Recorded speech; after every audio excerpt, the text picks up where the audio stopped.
Hello? Can you guys hear me? I can't hear anything. I can hear you. Yep. Hello? Hi, Buna. Hi, Buna. I can hear you. Hi guys, you can hear me? Perfect. Hi, Bruno, I Perfect. can hear you. Hi, Buna. We miss you. Hi, Yeah, Bruno. your beard's grown a little bit. Oh, Mine's- with this coronavirus, they closed down the barbershops. That's it. No more trimming. Oh wow. Sorry, How priest many jokes. people have Priest got in jokes. here? We maxed out at 100, even though we had actually went for the 300 plan, but Zoom, I guess, is not cooperating with us at the moment. So, Ah, sure. but we're also streaming on YouTube and streaming on Facebook. Oh, So, Lord have mercy. Lord have yes. mercy. It's so good to see you, and it's really nice to see you. How are you doing with everything that's going on? I mean, we're all in the same boat here. Yeah, it's a bit insane. It's a bit insane. So I was actually going to say, when we begin, I'll just explain to everybody that if you hear some screaming voices in the background, please forgive me. I'm in the same boat. My kids are home for the first time. Their schools are shut down, and so my wife is attempting to homeschool. Yes. Two primary school children and a Yeah. little toddler. That is, Yeah. a bit of a disaster. So No, we're all going through this for sure. I know. But we will start. In Buna, tfaddal. I'm going to introduce you, but please begin with the blessing, please. actually, in the name of the Father, the Son, and the Holy Spirit, I'm going to amen. Okay, Nice welcome. Oh, sorry. Go ahead. Go ahead. No. I don't know how this works. So I'll do whatever you tell me to do. I was just waiting for the name of the Father, the Son, and the Holy Spirit. That was good. That was perfect. Welcome, everyone. This is now our second Zoom for our Monday night fellowship meeting. And we are so blessed that everyone is able to make it on. We're so blessed that we have Abuna Daniel Fanous with us tonight. The theme for the month of March, if you're following along and attending the meetings in the past, is the March of Saints. We live among contemporary saints that live among us. Some have passed, some are still alive. And so we took advantage of this month, as we did last year as well, to really speak about and to learn more about these contemporary saints. Some of them, after their passing, there's a lot more stories that come about from them, and we could learn so much from them, those that are living and those that have passed on. We are blessed with us tonight to have with us Father Daniel Fanous. Father Daniel Fanous is a priest from down under, from Australia, from Sydney, Australia. And we had scheduled Abuna way before the pandemic became a pandemic, way before it was even news. And he was so gracious to approve and to be willing to accommodate. And then after the pandemic, I was a little concerned because a lot of things went up in the air, and Abuna again was so gracious to accept to give us the word tonight. Father Daniel is also Dean at St. Cyril Seminary in Sydney, Australia. He is a beloved father and priest as well. His brother is also in the priesthood as well. The two brothers in the priesthood, a great blessing to all of us.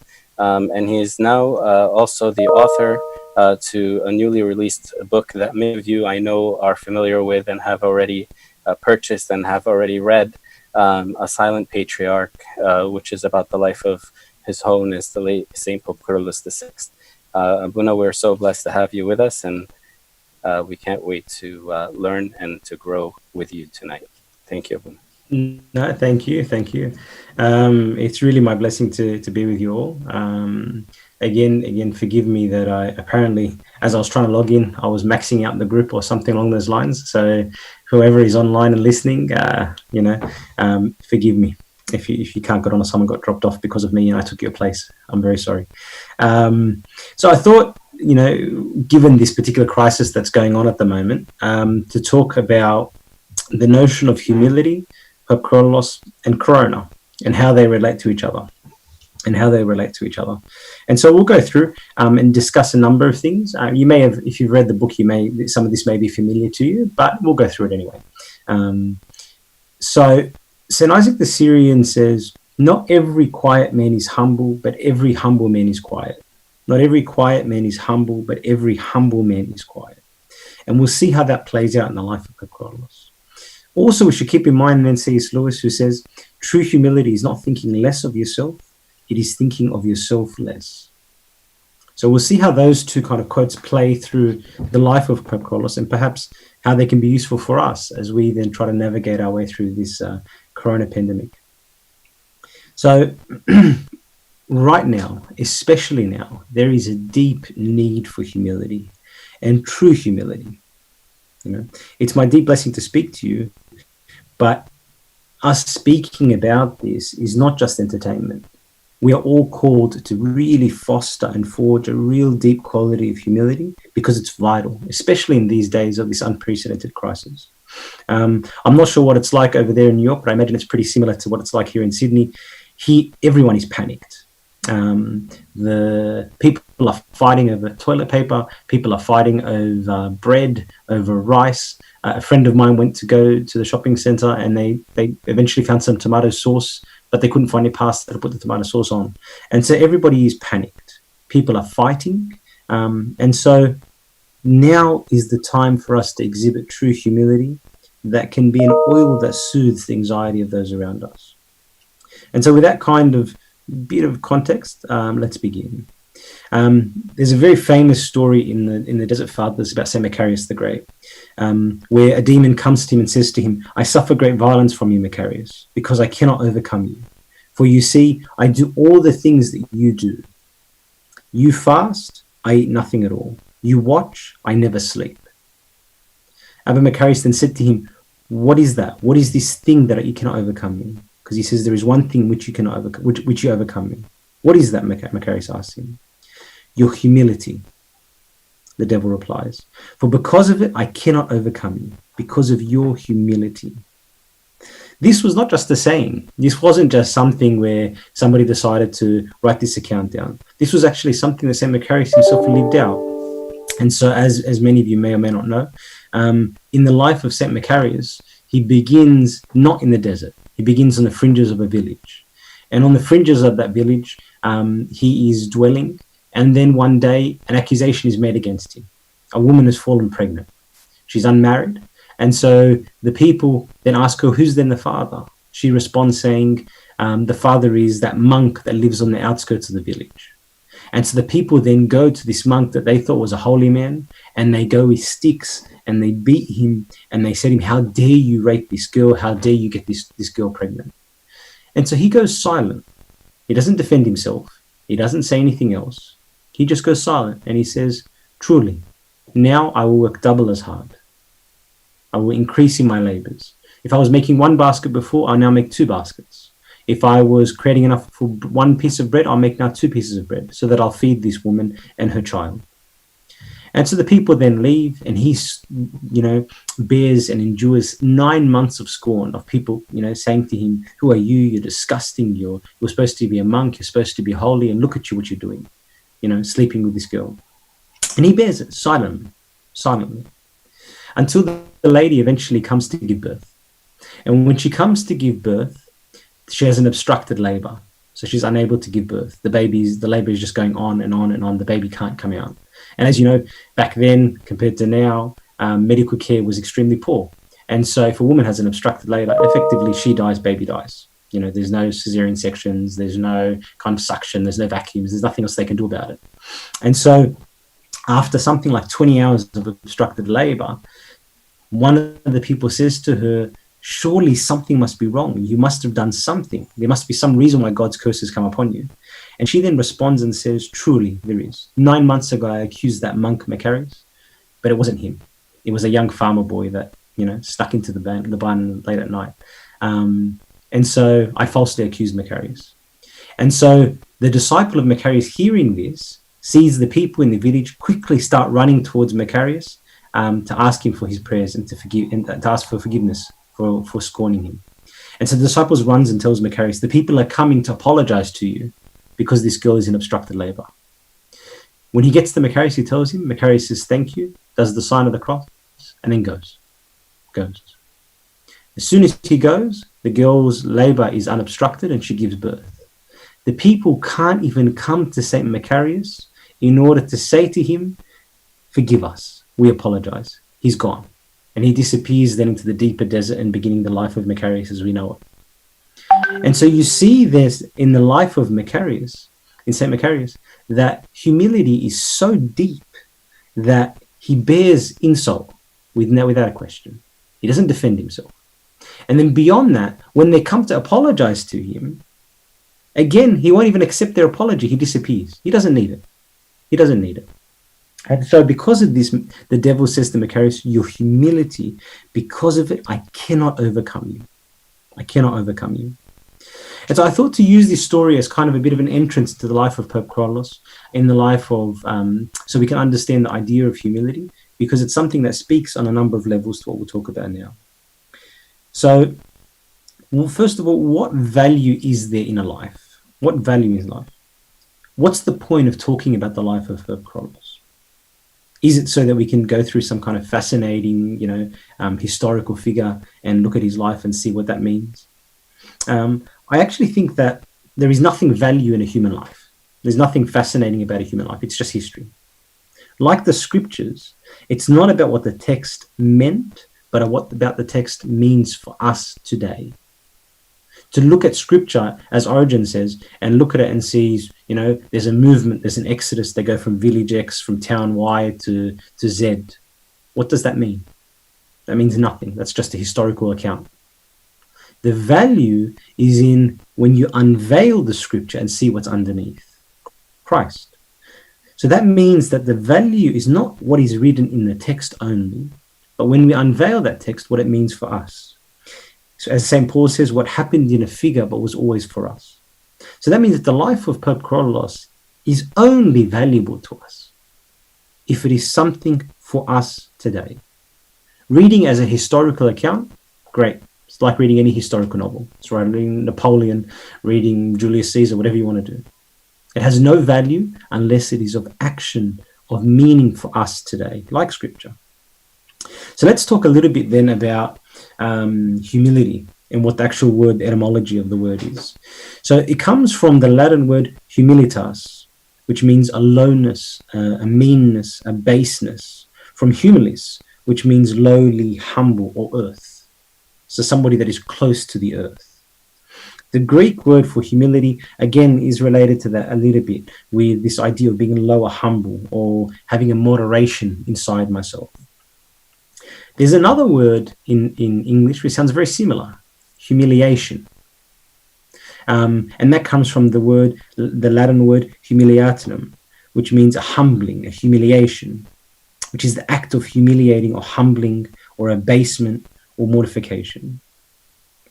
Those two words are actually much closer than you think. They don't just sound similar in the English language or in Latin.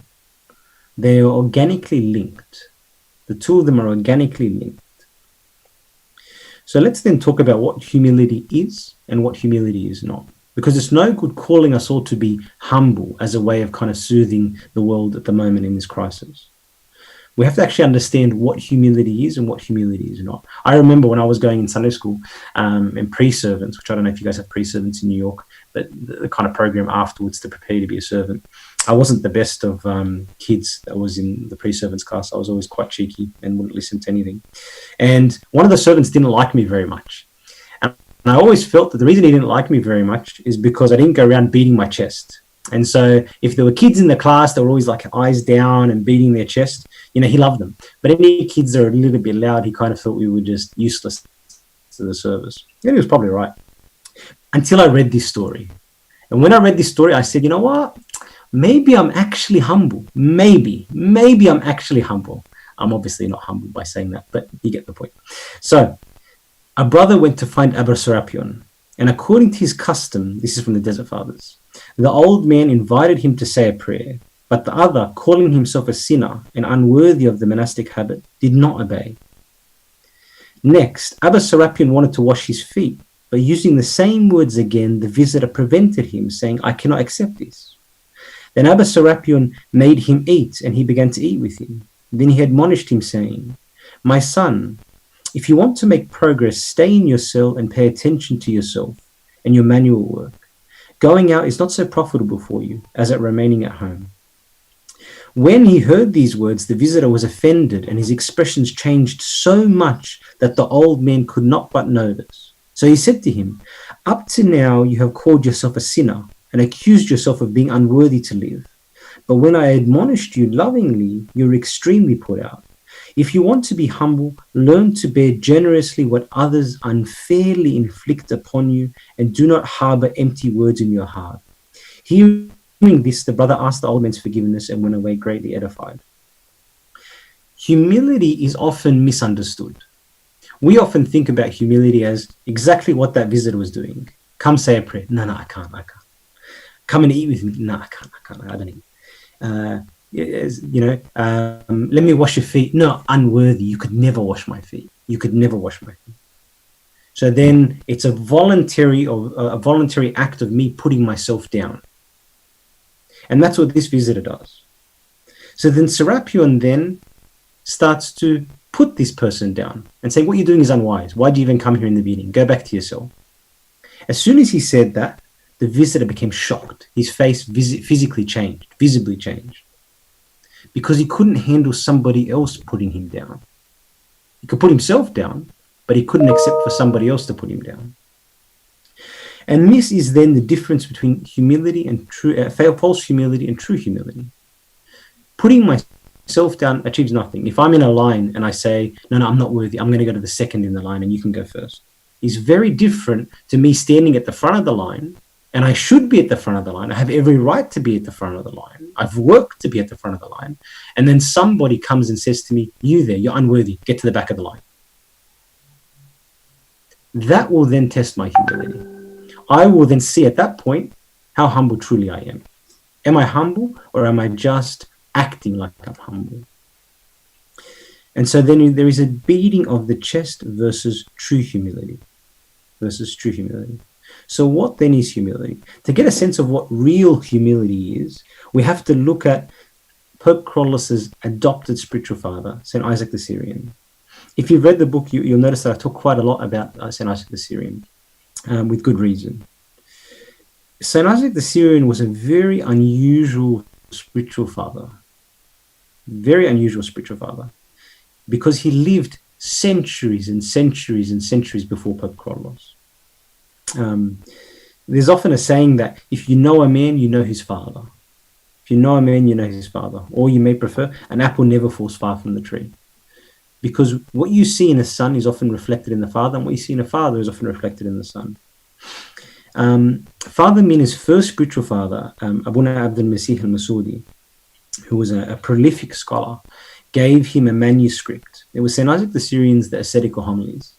And so Pope Kyrillos took these ascetical homilies and transcribed them 5 times immediately.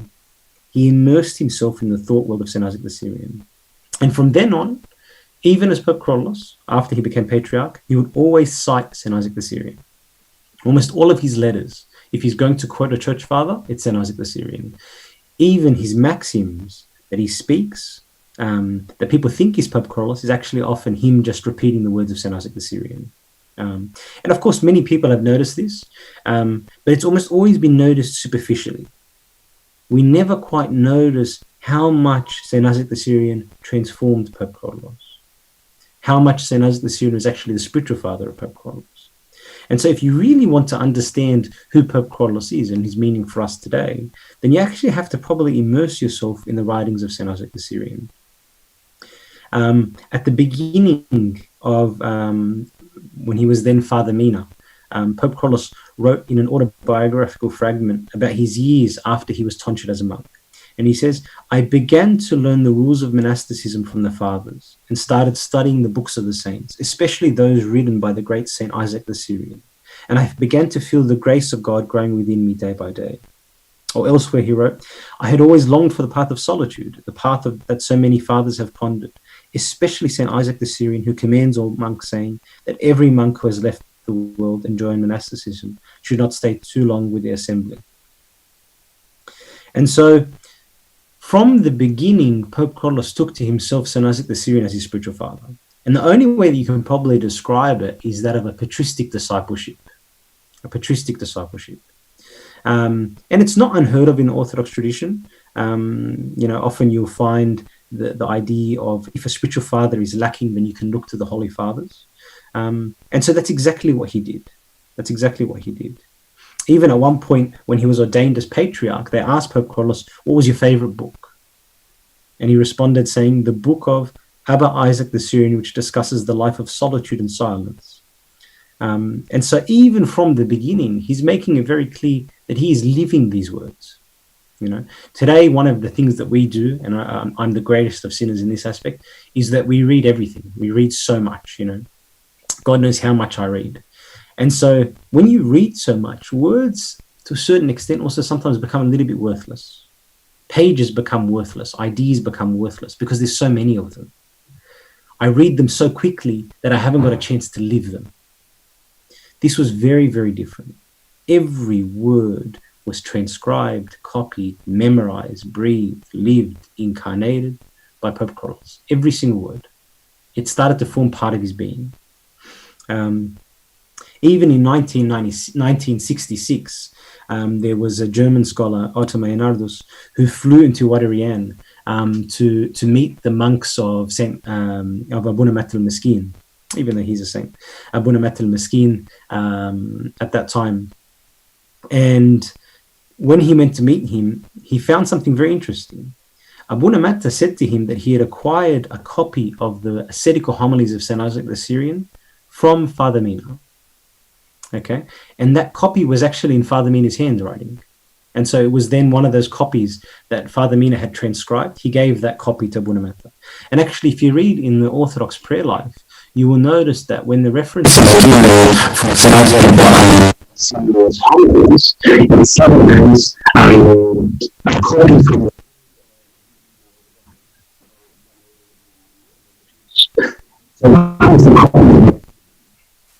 Abuna. Yes, sorry. There was static. Can you just go back maybe 30? Sure, no problem. And so the copy of Isaac the Syrian that was used, that even that Abuna Matta references to in his Orthodox prayer life, he says is from the hand of Father Mina. From the hand of Father Mina. To that German scholar, when he arrived in 1966, Abuna Matta said, the writings of Isaac served as a spiritual guide to Abuna Matta. Subsequently, all of his disciples copied his writings. So not only was Abuna Matta using the writings of St. Isaac the Syrian, a gift of a book, literal handwritten book, given to him by Abuna Mina, by Pope Kyrillos, but he also then got his own disciples to start copying out the words of St. Isaac the Syrian. Okay, and they would obviously those monks would form the nucleus of St. Macarius Monastery. The same with many of the other Syrian monks from Deir ez-Zayyan. And so if you then look, fascinating, this is just a side point, Pope Kyrillos, Abuna Matel Meskin, Pope Shenouda, the major figures of Coptic monasticism and reforms, all of them saints in their own respects, were all hermits, solitaries, all of them obsessed and formed by St. Isaac the Syrian. Something very interesting for us to understand. So that's kind of all just kind of a backdrop before I get you into the hot and heavy, material of St. Isaac the Syrian on humility. And so there'll be a little bit of reading here, forgive me, but I'll try to read them clearly so that you can understand them, even despite my Australian accent.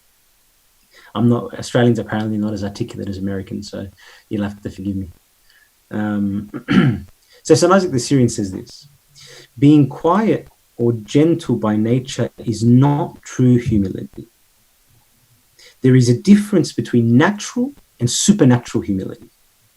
There is a difference between natural and supernatural humility. In the words of St.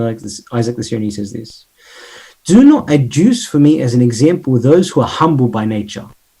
Don't bring for me people that are humble by nature. These people do not possess this discerning lowliness, which consists in lowly thoughts, discerning and painstaking reflection. The insignificance in which a person regards himself, his heart broken, and the flow of tears stemming from the suffering of mind and discernment of the will. If you choose, ask them, you will find that they have none of these. They do not meditate and recollect the lowliness of our Lord. They are not pierced by the sharp pain that comes from the knowledge of their sins. He goes on and says, it is exactly the same with those who are mild and humble by nature. It is nature which has moderated their impulses, and not the strength of will. These people neither taste, nor are they in the slightest aware of the sweetness of the charisms and consolations of which those who are humble for the Lord's sake. A quiet man is not always humble. What St. Isaac the Syrian is saying here is that there are people that are humble by nature, look humble by nature. They're a bit more quiet, they're a little bit more introverted, they're a bit more timid, they don't react as forcefully. Their faces are a bit more gentle, a little bit more serene. Their words are a little bit calmer. Their voices are a little bit softer. He's saying these are not humble people. These are people that seem to be humble because nature has moderated their impulses. That is a natural humility, not a supernatural humility. And if it's a natural humility, it means nothing. It may make you a bit more of a likable person, but in terms of spiritual growth, in terms of spiritual impact, it actually means nothing. True humility, a supernatural humility, he says, is one from a man or a woman whose mind and heart are constantly broken, reflecting on the life of Christ and the lowliness of the Lord, and are sharing in his lowliness. At another point, he says, humility is the raiment of the Godhead. Humility is the clothes of God. Is the clothes of God. It is something that we are called to put on, making a man, in the words of St. Isaac the Syrian, a God on earth. Making a man a God on earth. And so that means true humility is not walking around beating my chest with my eyes lowly with a soft voice. I'm unworthy. I have no right to speak. That's not humility. True humility is somebody that puts on the humility of God, that shares, participates, organically in the humility of God. And then he says, there are both inward and outward signs of humility. The first is that we must have a deep sense of God's presence, a humiliating presence. He says, a man must perceive himself before his maker. And so that inward sense of humility is, I know who I am in the face of God. The words, for example, the same experience of Isaiah. In Isaiah 6, when he comes before the throne of God, and as he comes before the throne of God, he's unable to speak. And then cherubim goes and takes a coal from the altar and touches it to his tongue and opens his mouth. And the words that come out are these: woe is me, I am undone. Because who am I in front of the presence of God? How can I speak in front of the presence of God? I'm exposed. I'm exposed. And so then the first inward sign, the deep sign, is a deep sense of the presence of God. A presence that humiliates me, that lowers me in the sense of that word humiliate, that brings me to the ground. And so true humility then is a union with Christ's own humility. We put on the raiment of God. And that entails, above all, like Christ, stillness in the face of temptation and tribulation. And that's how we get into Corona. Stillness in the face of temptation and tribulation. So Isaac the Syrian says this, and pay attention to these words very carefully. A humble man is never rushed, hasty, or agitated, never has any hot or volatile thoughts, but at all times remains calm. Even if heaven were to fall and cleave to the earth, the humble man would not be dismayed. Not every quiet man is humble, but every humble man is quiet. For the humble man is always at rest, because there is nothing which can agitate or shake his mind. Just as no one can frighten a mountain, so the mind of the humble man cannot be frightened. This is really, really interesting because he defines humility not as in somebody that can be quiet, not as somebody that can keep their head down, not that somebody that is not arrogant, not that somebody doesn't have pride, not that somebody doesn't think he's greater than everybody else, which is how we define humility. We define and measure humility by how much pride somebody has, by how somebody acts, about whether someone puts themselves above other people. But St. Isaac's, the Syrian definition of humility, is somebody that shares in Christ's own humility, who was still in the face of temptation and tribulation. And that means that the measure of my humility is the degree to which I am agitated when things shake around. My stillness in my heart is the measure of my humility. And that's something that I think we should all pay attention to, because that's not how we measure humility. We measure humility in outward signs. We measure humility by how arrogant somebody seems or acts. We don't measure humility as virtue, sharing in Christ's own virtue, and more than that, in my stillness in the face of tribulation. And so for all of us that are listening, and I speak to myself first, really I speak to myself first, look at your heart. How agitated are we? How easily have we slipped back into old sins? How easily have we went and escaped from this pain and run to different types of pleasures in this time of coronavirus? How easily have we become panicked? How easily have we went and hoarded toilet paper?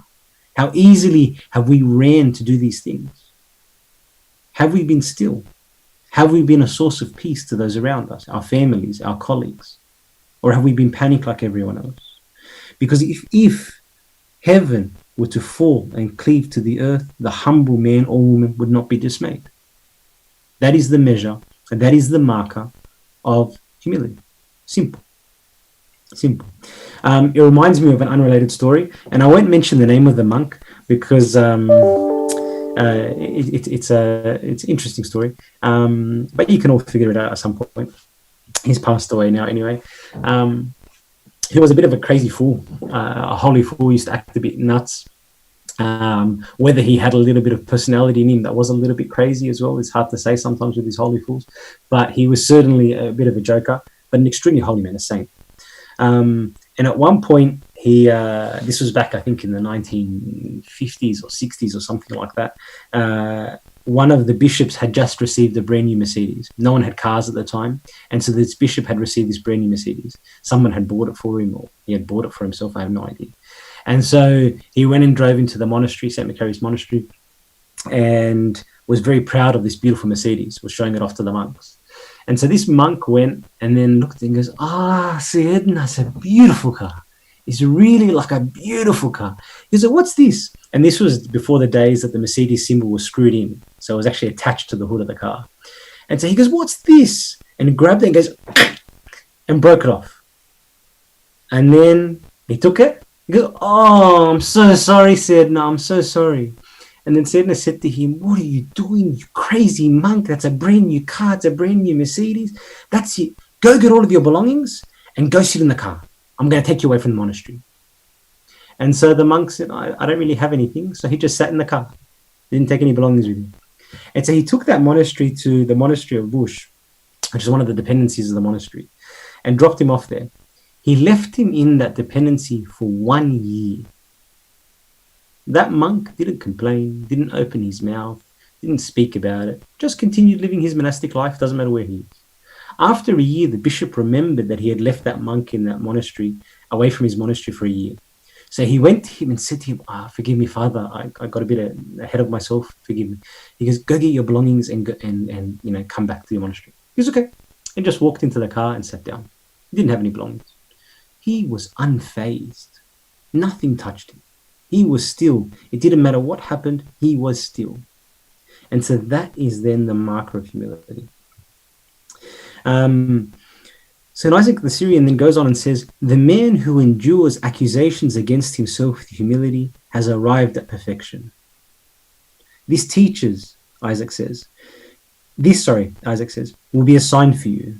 The strength of the temptations you encounter, the nearer you draw near and progress, the more temptations will multiply against you.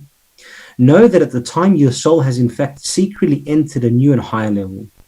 For God leads the soul into the afflictions of trials in exact proportion to the magnificence of the grace he bestows. So saying this is then the sign of humility, that as somebody becomes more and more humble, as they approach more and more perfection, that the strength of temptations will increase and will multiply against them. But just as the strength of the temptation increases, so does the grace of God. And this probably then explains why in the life of Pope Kyrillos that tribulation increased as his miracles became more and more manifest, which is something that we often don't realize, the degree to which he was persecuted, not by the government, not by the Muslim Brotherhood, but by his own clergy. And that's something that we'll talk about a little bit as well. So humility for the sake of God, Isaac concludes, makes you like a child, makes you like a child. And the defenselessness of small children forces God to take particular care of them, So the image then he has that Isaac the Syrian is giving us is, imagine you have a baby, and that baby is as they used to do in the old days, throw the baby at the foot of the mountain because you didn't want the baby. Imagine any of us walking past anywhere, the street, and you see a little baby in some clothes dropped on the ground somewhere. What's our natural reaction? Because the baby is defenseless, we quickly grab that baby, embrace that baby, put that baby into our own clothes, hold it, and defend that baby as if it was our own person, even more than our own person. Likewise, Isaac the Syrian says, when we are truly humble, lowly, not trying to defend ourselves, then we become defenseless like a baby. And that forces God to take particular care of us. And that is why, in the face of humiliation, it is God alone who defends the humble. And the beginning of humility is therefore humiliation. The beginning of humility is humiliation. Isaac the Syrian says, someone who is able to suffer wrong with joy, though having at hand that means to rebuff it. Notice that. It is somebody who is able to suffer wrong with joy, even though you have at hand the means to rebuff it. So what he's saying is someone that is willing to suffer a wrong, even though they have the capacity to make that wrong go away. Okay? They have the means, whether the intellectual capacity, the personality, whatever it may be, has consciously received from God the consolation of his faith.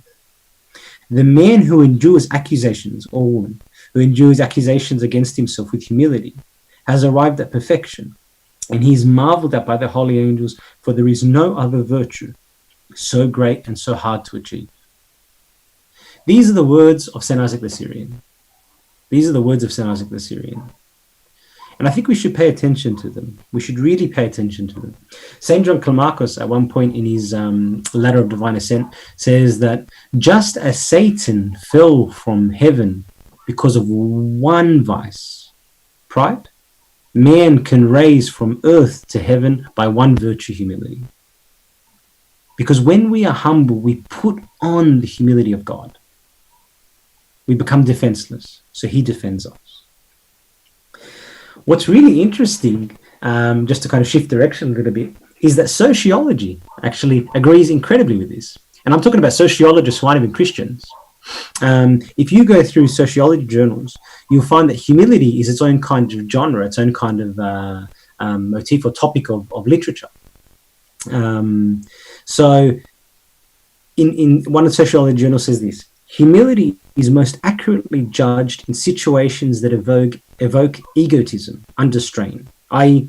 humility is born in conflict, in the wake of praise or recognition, whilst interacting in a hierarchical relationship, and we know how hard that is sometimes, during the interplay between different groups with different divergent norms, or most intensely when ideas are linked to identity. So these aren't my words, these are words from a journal. That humility is most accurately judged in situations that evoke the ego under strain, i.e. in conflict, when people try to praise you or recognize you, when you're interacting with, a hierarchical relationship, whether that's a bishop, whether that's a boss at work, whether that's your wife, again, she's always above you, during the interplay between different groups with different norms, or more intensely when ideas are linked to identity. In such settings, these journals say, humility corresponds with one, higher levels of forgiveness. Again, these are not Christian journals. This is just sociology. Humility corresponds with higher levels of forgiveness. It forces one to appreciate the we rather than the I. And so then it becomes something they call a social bond hypothesis, where people are then more willing to sacrifice themselves without negative feelings of resentment or loss. And three, humility may buffer competitive traits that create relational conflict, i.e., humility may buffer that we always try to want a friction. We always want to have friction between relationships and be competitive with each other. Something they call the social oil hypothesis. And so if you look at that, those three things, high levels of forgiveness, making me focus more on the we than the I, and buffers competitive traits that create relational friction, think about the value of humility now in this crisis. Forgiveness, look at the we rather than the I, creates an oil for that relational friction. So humility is born in settings of tension, and in reverse, it acts to relieve that tension. Not only is humility created, if you like, an oil that is created by friction, by tension, by conflict, by hyper competition, but when it is created in that environment, it actually is created to soothe that environment. So what can we conclude then? There is a difference between natural and true humility. True humility is the union with Christ's own humility, which is a Christification or deification or theosis, whatever you want to call it. Humility is created by a deep presence of God, the humiliation of being in the presence of God. Or as St. Isaac the Syrian says somewhere else, that if you want to stand down, get on your knees to pray and stand before the presence of God, then you better be willing to, to handle the stench that comes out because I'm exposed. Humility is marked by an inner stillness in the face of tribulation. It makes you like a child so that God pours out his protection on you, and therefore humiliation is the beginning of humility. And fifth, humility is not only forged in crisis, it creates an oil to soothe the relational friction. And so in the life of Pope Kyrillos, in the face of humiliation, his humility was forged. In the face of humiliation, his humility was created, granting him the personal capacity to withstand such trials and creating the oil that would soothe the grating wounds of the church at that time. And so this idea of humility being forged in crisis, but also creating an oil to heal that relational friction, is extremely true for us today. Not only in the life of Pope Kyrillos, but in our own lives, especially today. Literally, we are finding people fighting over toilet paper. One of the most embarrassing things is in Sydney, there was the first physical fight over toilet paper. The first physical fight that the police had to charge people on went viral. And you know what is the saddest thing about all of that? It was two women, two Egyptian Coptic women. The first fight over toilet paper in Australia, two Egyptian Coptic women. And it went viral. It was deeply embarrassing. Us who are called to put on the humility of God. Us who bear the indwelling of Christ in us. Us who are called to be Christified. And we're the ones that are fighting over toilet paper. The first ones to fight over toilet paper. And I make no judgment over those two people. That's their business. I've got no issue there.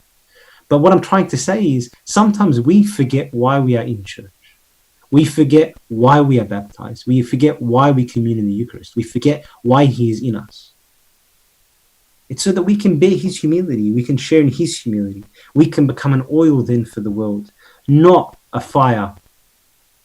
And we have to keep that in mind. And again, allow me to share with you a phone call I received the other day. I got a phone call from a very serious person who said to me, Father, I'd just like to invite you and your family to come and stay at my farm should things go south. Should there be an apocalypse and things go a little bit crazy, my farm can take 110 people. I want to invite you and your family to come. I've got 3 containers of stockpiled food and supplies, and we have everything, and no one will come near us. And then I said, okay, that's very kind of you. Thank you. I don't think that's necessary, but thank you very much. Yeah, I was trying to be very respectful and humble. And then he said to me, Father, can I ask you a question? I said, of course. He said, do you have a gun? I said, no, I don't have a gun. And he goes, okay, you might need to get a gun. Everyone that's coming to the farm needs to have a gun. And he was dead serious. And this is a very rational person. At least I thought so until this point. And I said to him, what do you mean I need a gun? He said, because every family that comes needs to have 1 gun between them, because we're going to take shifts of circling the farm at night, so that when people come and try to steal our food, we can fight them off with our guns. And I thought to myself, thank you very much. God bless you. And I hanged up. And I thought, what level of insanity? What level of insanity? We are not called to defend our own. We are not called to create barriers and boundaries around our own to protect ourselves. We are called to be the oil that soothes the wounds of those around us. That is our calling. And that means what we need right now is deep humility that is forged in crisis, a stillness that is forged in the midst of this tribulation, not only for ourselves, but so that we can create oil that soothes the wounds of those around us, heal that relational friction that is happening around us. And so I know that sometimes at these points we are thinking about our families, right? I need to protect my family. I need to protect my kids. I need to make sure that no virus comes upon them. I need to make sure this and whatever happens. I need to have enough toilet paper. I need to have enough rice, enough bread, and whatever else. But we also have to think this circumstance is for us to create oil so that we can protect the world, so that we can heal the world. So let us then return to the. Sorry, I don't know how much time we have. Do I keep going? I don't know how much we've taken. You tell me. I have no idea. Keep going. All right. So let's then return to this patristic discipleship in the life of Pope Kyrillos. That patristic discipleship in humility explains and makes sense of certain mysteries in the life of Pope Kyrillos. Pope Kyrillos, as many of you know, was a silent patriarch, hence the title of the book. He never gave a homily, at least not a recorded homily. He only wrote 1 or 2 paschal addresses. So even his festal addresses that he wrote, the Easter nativity messages, actually he only wrote probably the first between 1959 to 1960, 1961. After that, other people wrote them for him. Even in official engagements, he was a man of exceedingly few words. Exceedingly few words. When you look at Kyrillos' life and his writings, it becomes really interesting that he had an affinity, a love for one particular homily of St. Isaac the Syrian above all the rest. Even though he quoted from the others, there was one he quoted again and again in different contexts, different passages from it, all over the place. That was homily 64. Homily 64 in the ascetical homilies. And unsurprisingly, one of the principal concerns in that homily is silence. It's impossible, writes St. Isaac the Syrian, that when we dwell in a place inhabited by many, that we should not be met by other men. So he's saying it is impossible that when we dwell in a place of many, whether it's a monastery, whether it's a city, whatever it is, that we should not be met by other men. We can't live solitude. We can't live solitude in front of other people because we'll always meet other people. And so then St. Isaac the Syrian gives the example of St. Isaac of Abba Arsenios, St. Arsenios the Great. And he says this, when therefore, this is all in homily 64, when therefore that man Arsenios beheld all these things and saw that it would not be possible to avoid them as long as he was near the habitation of men. So he couldn't avoid other people. And when he found that it was often impossible because of the place of his abode, his home, to be far withdrawn from the proximity of men and from the monks who settled in those parts. So no matter where he went, he was surrounded by other monks. Then from grace, he learned this way of life, unbroken silence. And if out of necessity he ever opened his door to some of them, They were gladdened only by the mere sight of him. And so St. Arsenius the Great, according to St. Isaac the Syrian, when he found no other way of living solitude, because no matter what he did, he was surrounded by people, he chose this way of life, unbroken silence. For Pope Kyrillos, far more than St. Arsenius the Great in the 5th century in the middle of the desert, solitude was an impossibility given his office. As Patriarch, it's impossible to live solitude. He has to make decisions. He has to attend meetings. He has to meet with the president. He has to meet with whoever else. So given that Pope Kyrillos quoted the 64th homily of St. Isaac the Syrian more frequently, more consistently than any other, these words have to form the lens by which we interpret his unusual silence. They have to. It wasn't because of inaptitude. It wasn't because of deficiency. It wasn't because of a lack of confidence. It wasn't even simply because he preferred to delegate to those who were better than him. Silence was Kyrillos' means of maintaining solitude in the world. It was his means of maintaining solitude in the world. It was his means of inhabiting an internalized desert. But there's also another rationale for silence. Excuse me. I haven't got coronavirus. I've just got something in my throat. I actually don't. I was tested. So I got my results back today. So I'm fine.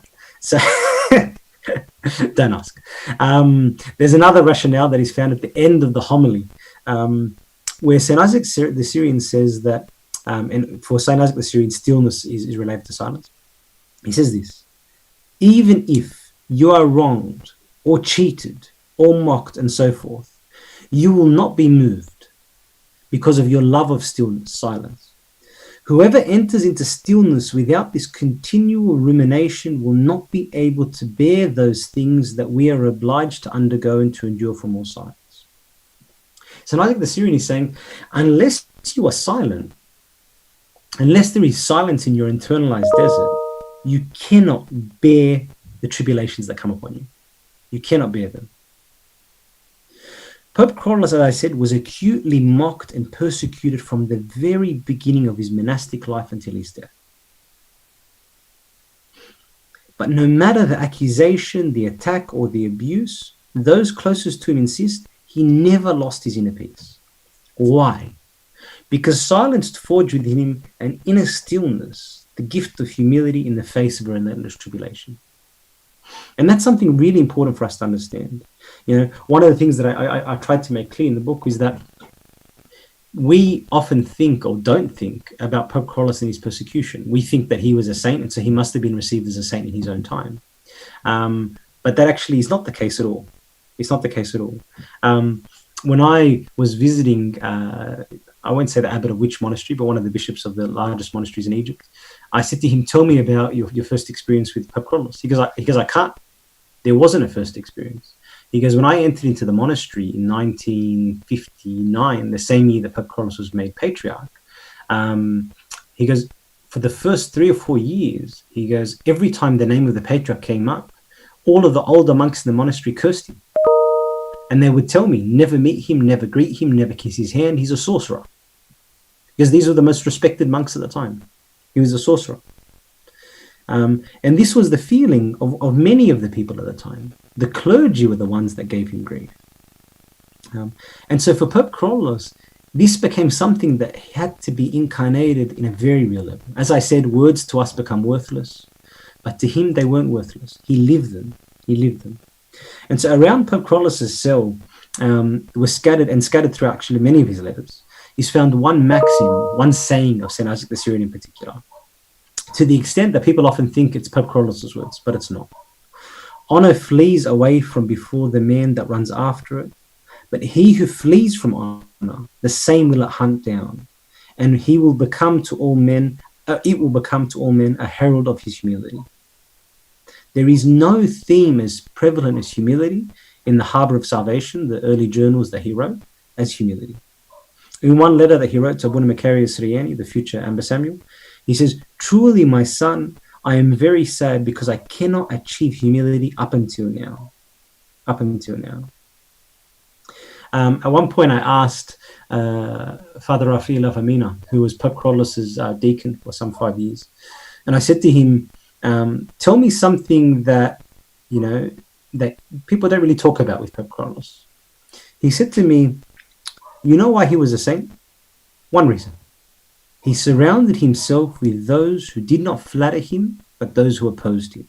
So not only was he surrounded by bishops that kind of had a very sour relationship with him, at least at the beginning, not only did he have newspapers writing against him and priests against him and monks against him, but he himself surrounded himself by people that opposed him.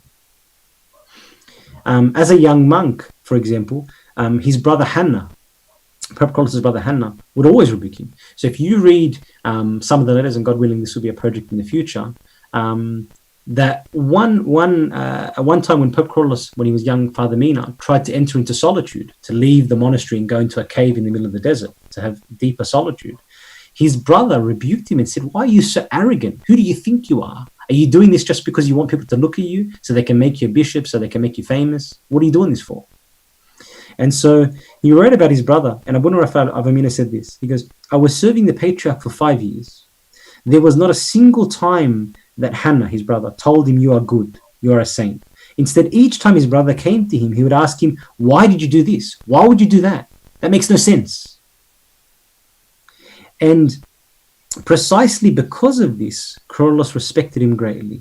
If Hannah had flattered him, he would have had nothing to do with him. And so whether it was his confessor, his brother Hannah, the numerous outspoken bishops that he ordained, including our beloved Pope Shenouda, Amber Samuel, and Gregorius, as well as Abu Namata, who he put in the charge of St. Macarius Monastery, Pope Kyrillos surrounded himself with truth. And so Abu Rafael of Amina says, why did he love these people? Because they opposed him. They kept him humble. They kept him humble. I'm observing some questions on the chat. I'll probably answer those after. And so humiliation really was the beginning of humility for Pope Kyrillos. But it came in two main places: from his own clergy and from the lay community council. So I won't talk about the lay community council, but I'll make some comments, some very big comments, just to give you a sense.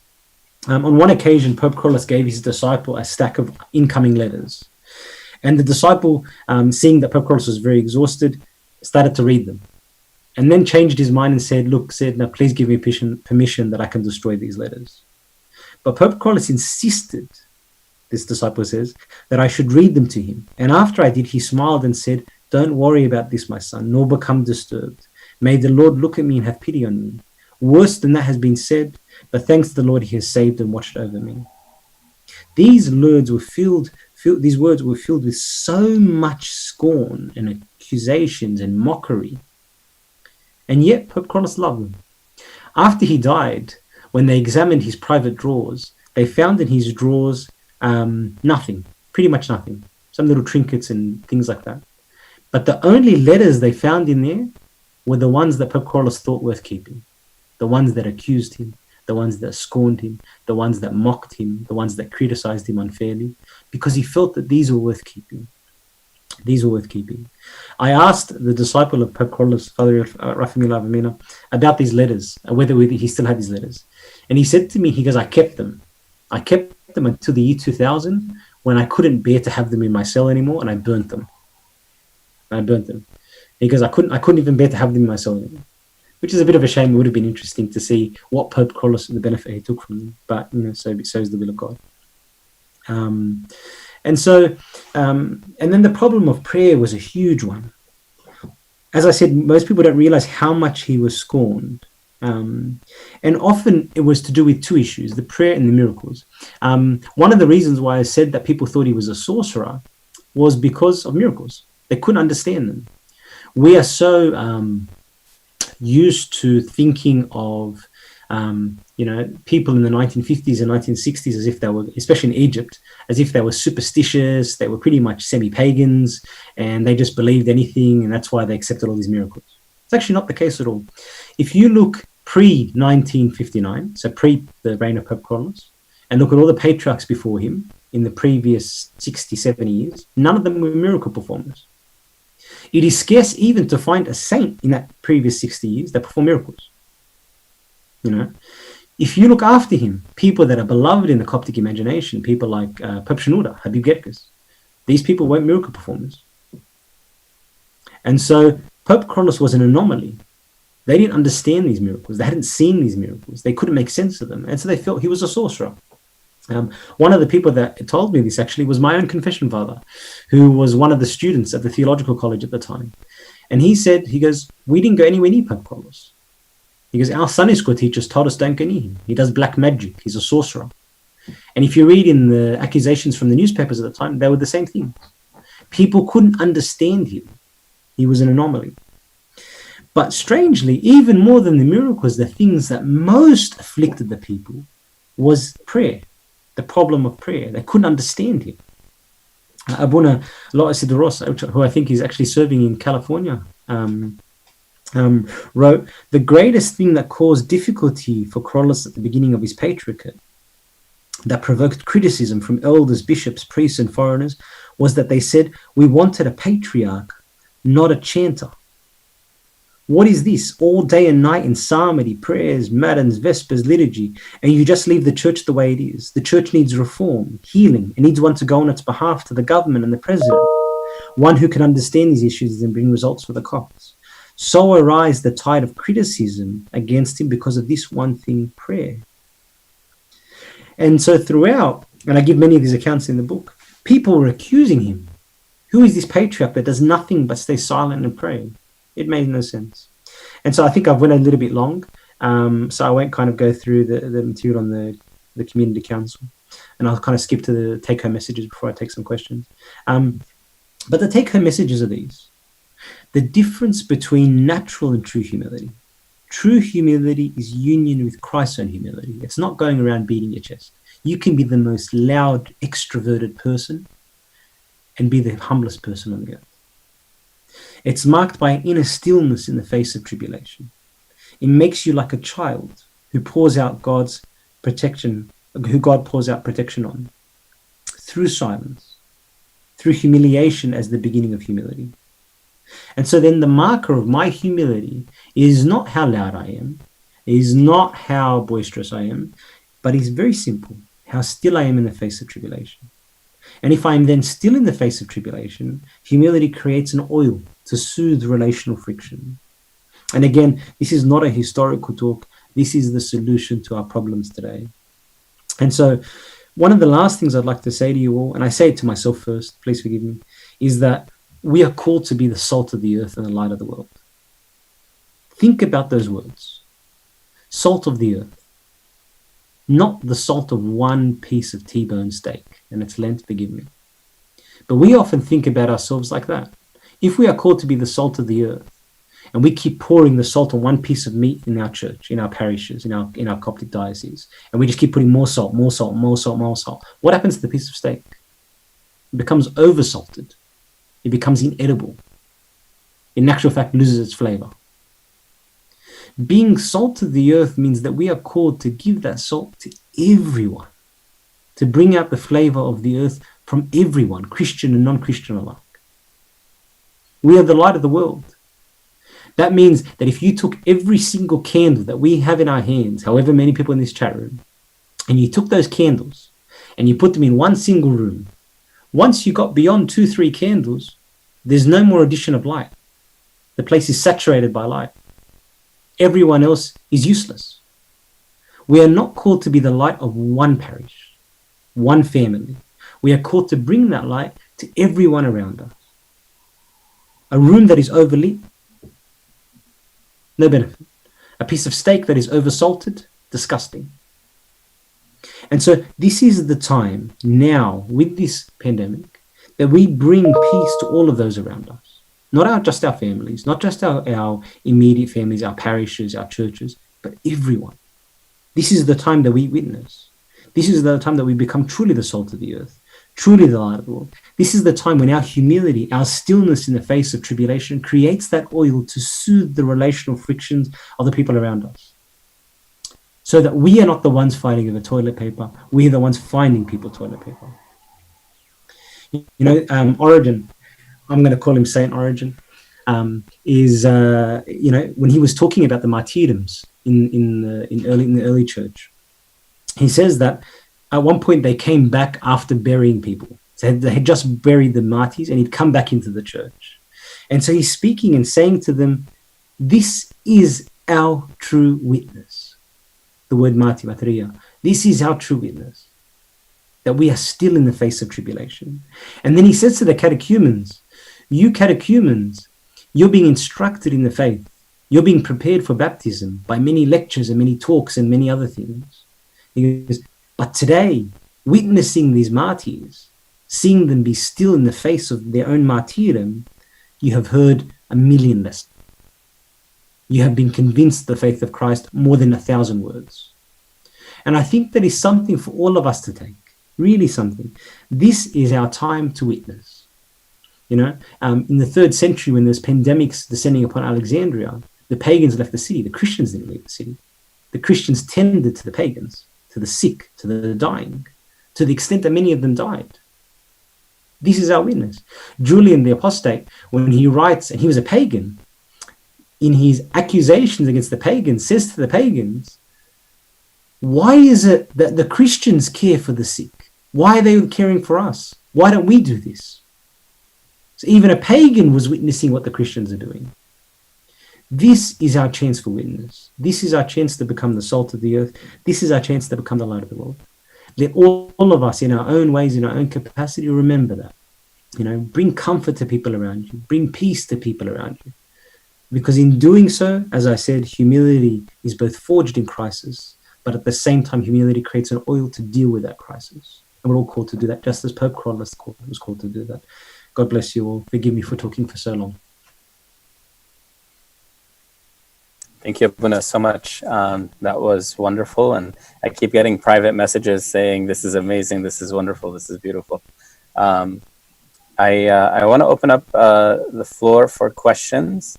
Abuna, if it's okay with you, I would love for you to speak a little bit about St. Cyril Theological College, a little bit more, but later after, Sure. so that way we stay on topic, Sure. because I'm sure a lot of people would be interested to, I don't know if there are online courses and stuff, but it would be a great blessing Sure. if there's access. So let's, I guess, go through, I think people can manually unmute themselves if they want to ask a question, but we have to maintain control. That's one. Two, there are people that text the question inside the chat. So let me find that first one. The first one is by Mina Hanna. If humility starts with humiliation, is there a distinction between humility and a weak personality? A distinction between humility and a weak personality? Yes, I mean, look, it's a great question. I think the link that he's trying to get at is if somebody has a weak personality, they'll often be humiliated, if I can understand that correctly. I think it doesn't really matter what type of personality we have. Humanity, especially in Western society, judges personalities according to strength. God doesn't judge personalities according to strength. He judges us as our humans, as how we are in his image. And that means that I can have a weak personality and be humiliated because of that. And I will need to bear that. But I can have a strong personality and be humiliated, and it's much harder to bear that humiliation because I have the capacity to rebuff it. And so each of us in our own way, with our own personality distinctions, needs to bear humiliation in order to forge humility. Now, that's really important. Often a question that gets asked with that is, should I then be a doormat? Should I then be exploited? I'm not talking here about pathological abuse. I'm not talking here about an abusive husband. I'm not talking here about any of those kind of situations. We are firm. We accept what is truth, and we always speak the truth in love. Yeah? And we should never tolerate an injustice like that. What I am saying, though, in the 99.95% of challenges to our humility, they're not pathological abuse. They're just somebody cutting in front of me. They're somebody putting me down. There's somebody, not giving me what I have the right to have. And that's what we struggle with the most. And that's what we struggle with the most. And they're the chances that the times that we have to exhibit that humility. There's also an option to raise your hand to ask a question. Again, if that's preferred, that way we could unmute you as well. It'll be a little more orderly. There's a question here. It's on the topic of humility because there's another question from Kyrillos Shahat, but I'm going to stick to the humility question. Michael Risk is asking, how can we help people find humility when they are drowning in fear during hold on a second, during these challenging times? How do we get them to find the strength? Yeah, it's a good question. So I think the only way you can get people to find humility, which if we define as Saint Isaac the Syrian does as an inner stillness in the face of tribulation, then just as we develop inner stillness by putting on the humility of God, by participating in Him, participating in His own humility, likewise, if we give them that and they see the stillness of Christ in us, they will then participate in that in us as well. And so I think the only thing we can do is to give peace to people by ourselves becoming peaceful. And like I said, that's what the meaning of salt of the earth is. That's what meaning is of, for example, Saint Seraphim of Sarov, who says, find peace in thousands around you will find salvation. If we ourselves do this, that is what spreads the peace. And so how do we get them to find the strength? Very simple. We find that ourselves, and then it becomes something that is probably more infectious, more contagious, and more virulent than even coronavirus. A lot of questions on humility. Next question. Hi, Abuna. My question, this is from Kyrillos Butros. Hi, Abuna. My question is that if you try to forge or pursue humility, how can you not wait, that's the one I just asked, I believe. Oh, that's why. Okay. No, that's not the first. Okay.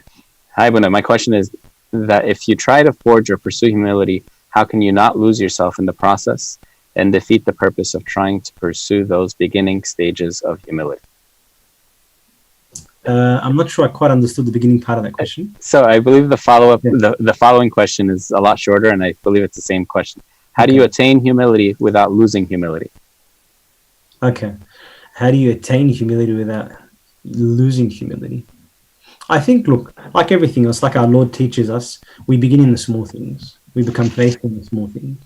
And that means that if in the small things, I see what's happening inside my heart, I discern, I expose my heart to my confession father, to my spiritual father, then very quickly I'll start to appreciate certain things. So for example, I notice that I break a nail, my little fingernail, and all of a sudden my world is panicked.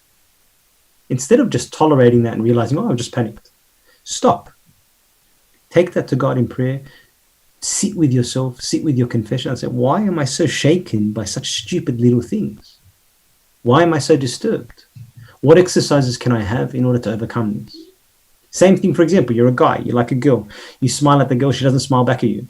And all of a sudden your world is destroyed. For the first time ever, someone doesn't want you. Why are you so disturbed? Why are you so disturbed? Analyze those feelings, sit with them and offer them to the Lord and say, my Lord, give me strength. If humility is not something that I can just create, but humility is me putting on your humility, Christ, then I ask you for your presence. I ask you for your peace. If we truly understand that humility, there is only one true source of humility, that is Christ, then that means I can't take that humility. I can't wear that humility unless I'm in His presence, unless I come near Him. And so I think attaining humility, you won't lose humility. It's very simple. If you truly are trying to be humble in terms of being still in the face of tribulation, by drawing near to Christ, by exposing that lack of humility to your confession father, then we will all start on that path. But we do it in the little things. It's very hard to be still in the face of a cancer diagnosis. It's very easy to be still in the face of having a pop tire or not being able to get 3 toilet paper rolls. And so we can all then look at our different ways of starting on the very small things to develop that humility. And to stop when I haven't had the capacity to be humble, to stop and say, my Lord, forgive me, give me the strength next time that when I'm faced by this situation to be a bit more humble. Okay. Next is Kyrillos Zair. He is raising his hand. He will need to unmute himself. I thought I had the power to do that. I don't have it. Okay, he's unmuted. Hi, Buna. Thank you for the wonderful talk. I just had a question. So about attaining humility, is this something that needs to happen through suffering, or are there ways that we can do this ourselves? So, like, I know a lot of times us putting ourselves down really doesn't produce the humility that's necessary. But how are more practical ways that we can do in our everyday lives to attain this humility or the supernatural humility? Yeah, great question. I mean, if you observe then that kind of definition of humility, of stillness in the face of tribulation, that comes very close then to the idea of martyrdom, the day of laying down my life, and to be co-crucified Christ. And you find that they actually overlap. And so when you read in St. Isaac the Syrian, as well as many of the other desert literature, as well as in many of the fathers, those two concepts come very close together, because Christ is himself the one that was silent, or Christ is the one that didn't open his mouth, Christ is the one that was still in the face of his own crucifixion, which we are called to share in. There's a very interesting account, which I'm sure many of you are familiar with, in the life of Anthony, where the persecution descends upon Alexandria, and so he then returns into the city to be a martyr. And as he enters into the city to become a martyr, he gets distracted by the prisoners that are waiting to be martyred themselves. And so he starts tending to their wounds because they've been beaten. He starts caring for them, cooking for them, feeding them, serving them, until he's there for so long that the persecution stops. And so he misses out on his own chance to be martyred. And so after he tends to all these people and the persecution has stopped, he then returns back into the desert. St. Athanasius writes that then he returned into the desert, failing to be a martyr, and yet he returned into the desert to be daily a martyr. And so then there is the tribulation that comes upon me unwillingly, involuntarily, okay, that forges that humility. Coronavirus, sickness, disease, business collapse, whatever it may be. But there is also the chance for us to be martyred each day, to be co-crucified with Christ each day, that is voluntary, through our daily lying down our lives, through daily not screaming at my kids when they drive me insane when I have to homeschool them, through not giving in to anger when my wife is frustrating me, through bowing down in front of hierarchy even though I disagree with them, through humbling myself in the service with my fellow priest, through humbling myself in my service with my fellow servant that's with me. All of these are chances for me to lay down my life, to become a martyr. And I honestly believe, especially now, there are many struggles that will come upon us, whether it's physical disease, whether it's our finances, our businesses collapsing, whatever it may be. But, I was just reading the newspaper this morning, and the domestic violence council of Australia was saying our biggest fear is the peak of domestic violence that will happen in this time, when people are stuck at home. And that's a reminder for us all that when we were married, we were told, husbands do this, wives do this. But we forget what was said to the husband: lay down your life as Christ laid down his life for the church, to be martyred. When we are parenting, for those that are parents among us here, that is a martyrdom. That is a daily martyrdom. And so that is when we forge humility. And we all have opportunities for those. I had at least 17 opportunities for that this morning, and I probably failed in about 14 of them with my kids. But it's a chance. It's a chance. It's a chance. Follow-up question from Kyrillos Boutros, which I'm going to find. Where do we draw the distinction between being still and being naive? Being still and being naive? Well, I think it's a matter of discernment. So naive means generally I probably don't even have insight into the fact that I'm not reacting to something around me. Whereas still means I understand the danger. I understand exactly what's happening around me. But I'm struggling to be still in the face of that tribulation. And part of that, as I said, it's not a perfect art where all of a sudden I'm unshaken. I get sick and I'm unshaken. No, it's something that I offer to the Lord, and I keep standing with him, asking him for his humility, asking him for his presence, asking for his peace to come into my heart. There's one letter that Pope Kyrillos wrote to one of his brothers. Someone is talking. If you're unmuted, I think it's Mike. Can you mute? Thanks. And so he writes the letter to his brother, and I think it was in the mid-1960s when he was being attacked a lot by the newspapers, as well as the lay community council. And he wrote to his brother and said to him, I've wanted to write to you for 15 days, but I haven't been able to. Such has been the multitude of my anxieties. Wow. And then he quotes one of the Psalms and says, but even in the multitude of my anxieties, the Lord is with me, and comforts me. And so that means even for Pope Kyrillos, he would have struggled He would have struggled with the anxieties of certain situations. But in prayer, in coming and drawing near to the only true source of humility, he puts on the peace of Christ. He wears the peace of Christ that slowly chases away that darkness and chases away that lack of peace. And I think that's something that all of us have to do on a daily basis. And next question. Thank you. Next question is Anthony Doss. He has his hand raised. He just has to unmute himself before asking the question. Thank you, Abuna, for the time. I just had a question regarding page 76 from the book. It was a quote from Father Alexander Schmemann when you were talking about Father Mina's Eucharistic understanding or Eucharistic vision.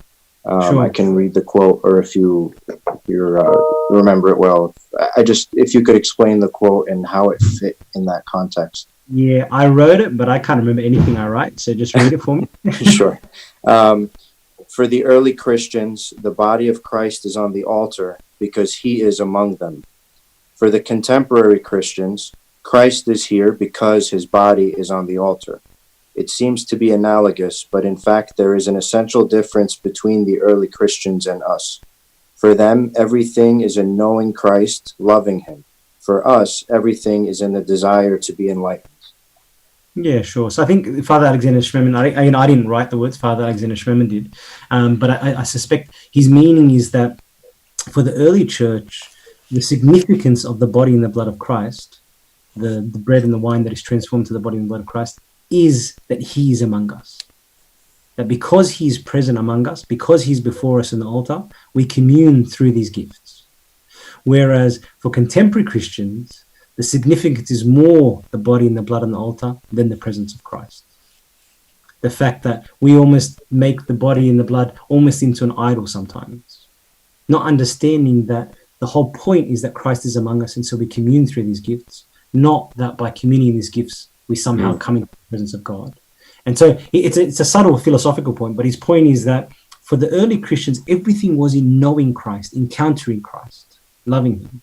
Whereas for us, contemporary sometimes, at least in his world, the desire is to be enlightened, is that I want to come to know God through things around me. I want to do something in order to come to know him. Whereas for the early Christians, it was kind of in the reverse. He was among us, we were in his presence, and we commune in the Eucharistic gifts because he is among us. I see. And the context here was that Father Mina's understanding was that of the early Exactly. Christians. Exactly, that for him in the Eucharist, everything was not about being enlightened. It wasn't about somehow getting some kind of spiritual grace more than other people. It was purely in encountering Christ. Oh, thank you. So that's why every time he was before the altar, that was his only feeling, that I'm before my Christ. Okay. Which is, again, one of the interesting points that Father Rafael Avamino once mentioned. He said that Pope Kyrillos was silent. He didn't speak about his problems to anyone. He didn't discuss what was in his heart with anyone. To the extent, and I mentioned in the book, that no one even knew his mother's name. No one even knew his mother's name. They struggled to remember his mother's name because he didn't talk about things that were affecting him. And I discovered that pretty early on, that very few people could give me a sense of the inner personality of Pope Kyrillos because they didn't know it. He didn't have conversations with people. But Father Rafael Avamino said that, but when you saw him at the altar, he put his head down and his lips, even when he wasn't praying, like an audible part of the liturgy, wouldn't stop moving because he was before Christ. And so whereas he may not have discussed his problems with people, he certainly discussed them with Christ. Thank you very much. Sorry, I'm going to go back. Kyrillos Shahat asked a question very early on. He wrote, I thought Pope Shenouda had at least one instance of being an anchorite. I think he probably meant Pope Kyrillos. And Kyrillos, you could definitely join in and mention if you meant Pope Shenouda or Pope Kyrillos. No, I meant Pope Shenouda. Okay. Yeah, so I didn't say he wasn't an anchorite. So they all were. So Abuna Matthew Meskin, Pope Shenouda, and Pope Kyrillos, all of them had experiences of being anchorites at certain points. Is that what you're referring to? When I said that all of them were influenced by, all of them went into solitude, and all of them were influenced by Isaac the Syrian? No, you were talking about patriarchs before Pope Kyrillos that didn't perform miracles, and even some after him. That's what I was. Sorry. Are you saying? Yeah, I'm not saying that Pope Shenouda didn't do any miracles at all. I'm just saying he wasn't known as a miracle performer, so it wasn't something that was defining of his ministry. And so even when it comes to these miracles, I know some people do mention that there might have been 3 or 4 miracles or something like that. I don't know. I have nothing to do. I'm not sure. All I'm saying is that he was not a prolific miracle performer, whereas Pope Kyrillos literally, when you meet anyone that came into contact with him, there was some experience. And I'm, before priesthood, I was a medical doctor, so I'm a huge skeptic, which is one of my weaknesses. But the reality is, even if you throw away 90% of the miracles that were performed by Pope Kyrillos, there are still 10% of stuff that is very hard to discount. And so I guess my point is that he was an anomaly. Doing miracles at that time was something very unusual. It was very unusual. People weren't superstitious. They didn't just believe anything that happened to be a miracle. They were just as skeptical as we are today. And it was an anomaly. Okay. Robbie Aziz has his hand raised. Robbie, just unmute your phone and you could ask. Thanks. Well, firstly, I want to just a deep thank you for writing a text that's not only edifying in nature, but also really granular and thorough in its historical and its cultural and its theological perspective. So I just really appreciate the amount of effort and the diligence that went into putting together a piece like this. My question is about the life of Father Mina the Recluse and kind of how we reconcile that with the Father Mina that we meet, who lived in the city of Cairo amongst his disciples and amongst his students. Do we reconcile these two? Because when you juxtapose them, they seem to be kind of at antithesis with each other. Is the idea here that he created his own internal solitude, and that's kind of how he was able to live in the city, even though he was longing for time by himself? And to that extent, for many of us that are living in New York City or living in larger cities, and in what ways can we manifest that same ideology within the context of our somewhat busy lives so that we can kind of inherit some of those same virtues? Yeah, it's a great question. I mean, I think that's something that I did talk about in the book, that his means of maintaining solitude were silence. So that was his specific means, following the example of St. Isaac the Syrian and St. Arsenius the Great. Certainly, in terms of being a recluse, he considered himself to be a recluse. And so at one point, people were getting upset with him because when he was living in the outskirts of Cairo Sorry.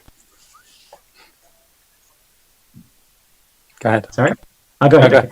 At one point, people were even accusing him, saying, "How are you a recluse if you're living in the outskirts of Ala in St. Mina's church? How are you being a recluse?" And so he wrote to his brother a really interesting letter saying to his brother, "Can you please publish in Ahram newspaper that Father Mina the Recluse will refrain from calling himself the recluse until he returns back to being a recluse." So, in terms of, if that's what people want, that's what I'll say. But he saw himself as a recluse. He saw himself as someone who lived solitude or solitary. And that's because he had the internalized desert. He lived in an internalized desert. And that's a very strange concept for us. That's a very strange concept for us.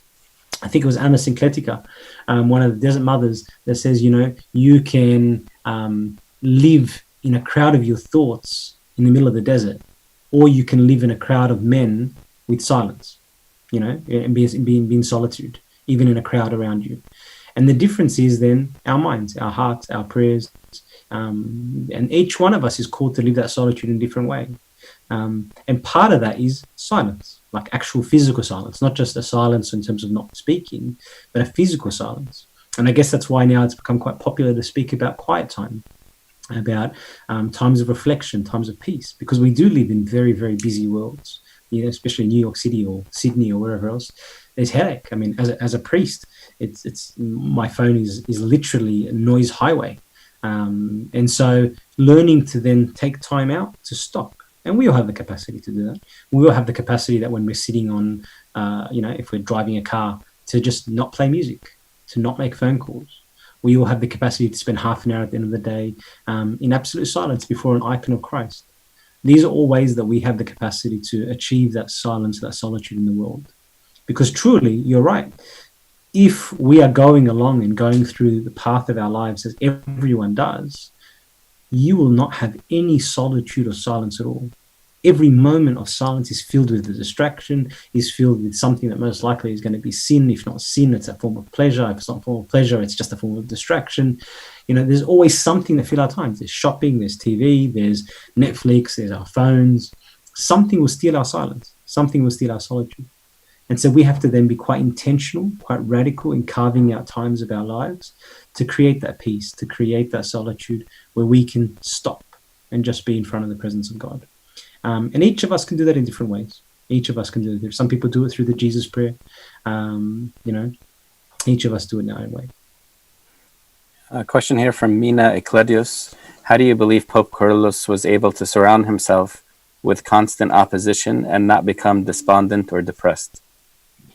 It's a good question. So, when I mentioned that comment about surrounding himself with people like his brother and certain disciples that would always kind of challenge him on things, that doesn't mean that they hated him. That doesn't mean that they were against him. That doesn't mean that they were angry or negative people around him. It just means they opposed him. They disagreed with him. I won't say who, but I was once told by a bishop in Egypt, if you ever form a committee, make sure that at least 50% of the committee agree with you before you invite them to be in the committee. And I remember listening to that going, yeah, it doesn't really sound right to me. It doesn't really stick. But that's sometimes what we do. We surround our people with surround ourselves with yes people that agree with us in everything we do. Our friends, we only hang out with those people that agree with us. And anytime someone disagrees with us, we throw them away. Maybe rather it's an opportunity for us to surround ourselves with still people that aren't like negative, and they're not angry people that are infectious in that regard, but people that may have a challenging perspective, may keep us on our toes, may make us think. That's something that as priests we sometimes do well to do, is that in our services that we keep people with us that may challenge us, so that we can always be constantly articulating what we're doing and why we're doing it. And so I do agree with you. If you surround yourself with negative people that are always attacking you and angry and frustrated, you'll become negative and angry and frustrated. I don't think that was the point I was trying to make. But either way, he had plenty of that anyway from those, whether he kept them around himself or not. Okay. Question. It's a lot, Abuna. Get ready. No, go for it. Okay. What is the difference between humility and popular practices like mindfulness? And you just touched on it pretty much. Like mindfulness, if both are about achieving stillness. Yeah. So look, mindfulness is great. I don't see any issue with it. Mindfulness is actually a trait or an exercise that comes from the desert. The active method of being in the moment. I see no issues with that whatsoever. However, if you notice everything that St. Isaac the Syrian says, there's a difference between natural and supernatural humility. Likewise, there's a difference between natural and supernatural mindfulness. One of them makes me attuned to nature, makes me attuned to the moment, makes me a bit attuned to what is happening right now. And that has value, especially with people that have, pathological mental health, whether depression or anxiety, whatever it may be. There are benefits to doing that. Supernatural mindfulness, if you want to use that, which is what inner stillness is where I am still and I am humble and I am mindful, but I'm mindful in the presence of Christ. So I'm not just being mindful of the moment, I'm being mindful of the moment so that I can experience and encounter Christ. And they're two separate things. It's like, for example, saying, the peace that we receive when we go up on Mount Tibet or some, Mount Everest or, some beautiful piece of ocean that I shouldn't be swimming in. When you're in those kind of situations, you experience peace. When I'm in the water, I experience a peace that is quite incredible. Christ says to us, my peace is not of this world. And so that means that the peace that we receive, even in those situations on some beautiful mountaintop, in the most mindful moment, in some kind of mantra, whatever it may be, whatever peace I'm experiencing in that moment is not Christ's peace. Because Christ's peace is not of this world. It cannot be extracted from this world. It's only from him. And that's why he says to us very clearly, Be at peace, you know. In the world you'll have tribulation. In me you'll have peace. But be of good cheer. I have overcome the world. So he's saying to us, you're guaranteed to have tribulation, but the only true source of peace is me. So mindfulness may help us in our mental health, may help us in other things like that, may help us relax us. But that, again, is a little bit different to the peace of Christ that comes to us and fills our hearts, that gives us the capacity to bear things that are impossible to bear no matter how good your mental health is. And I think that's the difference. But sure, I have no issues with mindfulness and these exercises. They can be quite helpful. If you're smart, use those exercises, but then bring them or baptize them or bring them into the presence of Christ. And then they'll be much more beneficial. You know, same thing with exercise. Exercise as much as you want, but try maybe when you're going for a walk, for example, listen to a sermon, listen to a hymn. Then you're all of a sudden baptizing what is a very beneficial exercise and bring it into the presence of Christ as well. Okay. Next question is from Mark W. How do you distinguish between panic buying and being responsible and preparing for your family? I guess that refers to the toilet paper. And yeah. Did my wife ask that question? I think it was my wife that asked the question. It's a very good question. I mean, because at the same time, that's what panic buying is, right? Is because everyone else is buying. So it's not that I'm panic buying because I want to stockpile. It's because everyone else is buying, and so I need to buy as well. And so that makes us all panic. And so I think we'd be responsible. I'm not sure what it's like in New York, but in Australia, our supermarkets have now introduced restrictions. So it's one per person. So everyone can get, I think it's 8 toilet rolls per person every time you shop. And so I think you do that. And I think you'd be wise to realize there may be some restrictions. But again, you follow the government, you listen to those restrictions, and you care for those around you. And so, for example, if you somehow got 2 boxes of toilet paper rolls rather than 1, then share that with your neighbors. You know, share that with people that may be in need. And then, as I said, that will kind of, you know, short circuit or discharge that panic buying, selfish kind of mechanism that exists in all of us, and, you know, turn it so that I care for other people as well. Okay. Next question is from Emir Butros. Speaking of the Eucharist, there are restrictions on liturgies, at least in the United States. And also in Australia, I learned from you, Abuna. Yes, exactly. Today, because of the virus, what is your insight about keeping the flame ignited while keeping everyone safe via social distancing? Thanks a lot. Yeah, it's a great question. I mean, I'm not a bishop, so thank God I don't have to make these kind of decisions. But I think it's very simple. It's very simple. We have to understand that what we are doing is not because we're being persecuted. What we are doing is not because the virus is Satan. What we are doing is because it is a pandemic. It happens every 50 years, every 60 years. It's part of life. You know, there are mutations in viruses and they affect us. And we know now with modern medicine that we have to keep ourselves separate. We know they have to keep certain precautions. Just as many of us, for example, who travel overseas and went to Europe for 4 weeks didn't have communion, it wasn't much of an issue then. It's not going to be much of an issue now. Your faith, your relationship with Christ does not change. It doesn't change. And maybe all of this is for us to realize it doesn't change. Maybe this is a chance for all of us again to strip back and to realize why we're in church, why we're following God. Is it because we're encountering Christ, or because we're doing what we were always doing? We're doing what our families have taught us to do. We're doing what our culture does. We're doing what is a social norm in our group. Or really, we're encountering Christ. And if our interest is encountering Christ, then we encounter Christ at home. We're not staying away from the Eucharist willingly. We're not staying away from the Eucharist because this is our choice. We're doing it because we have no choice. And so the church in her wisdom is then asking or restricting everybody from praying liturgies because, and this is not a question about communion and about whether the virus can be transmitted via communion. The reality is, from a medical perspective, if you are standing in a room with 200 other people for 3 hours or 2 hours, breathing their air, singing as loud as we love to sing, then you'll commune in that virus before you come to the cup. And so I think the church in her wisdom is asking us all to keep that level of separation in order that we do our part, you know, in protecting our neighbor. And so it's a deeply Christian act in what we're doing by keeping our distance. In terms of keeping the flame ignited, we have different ways. So I know that many of the parishes are live streaming liturgy. Is that what you guys are doing as well, Father? where one priest is praying with one deacon, or there's no liturgies at all? No, at home, at home. The churches are to be honest, in solidarity with everyone. We're restricting, at least in the Northeast diocese and the Archdiocese, from praying in the liturgy, because different towns, different states have different rules. So. Sure.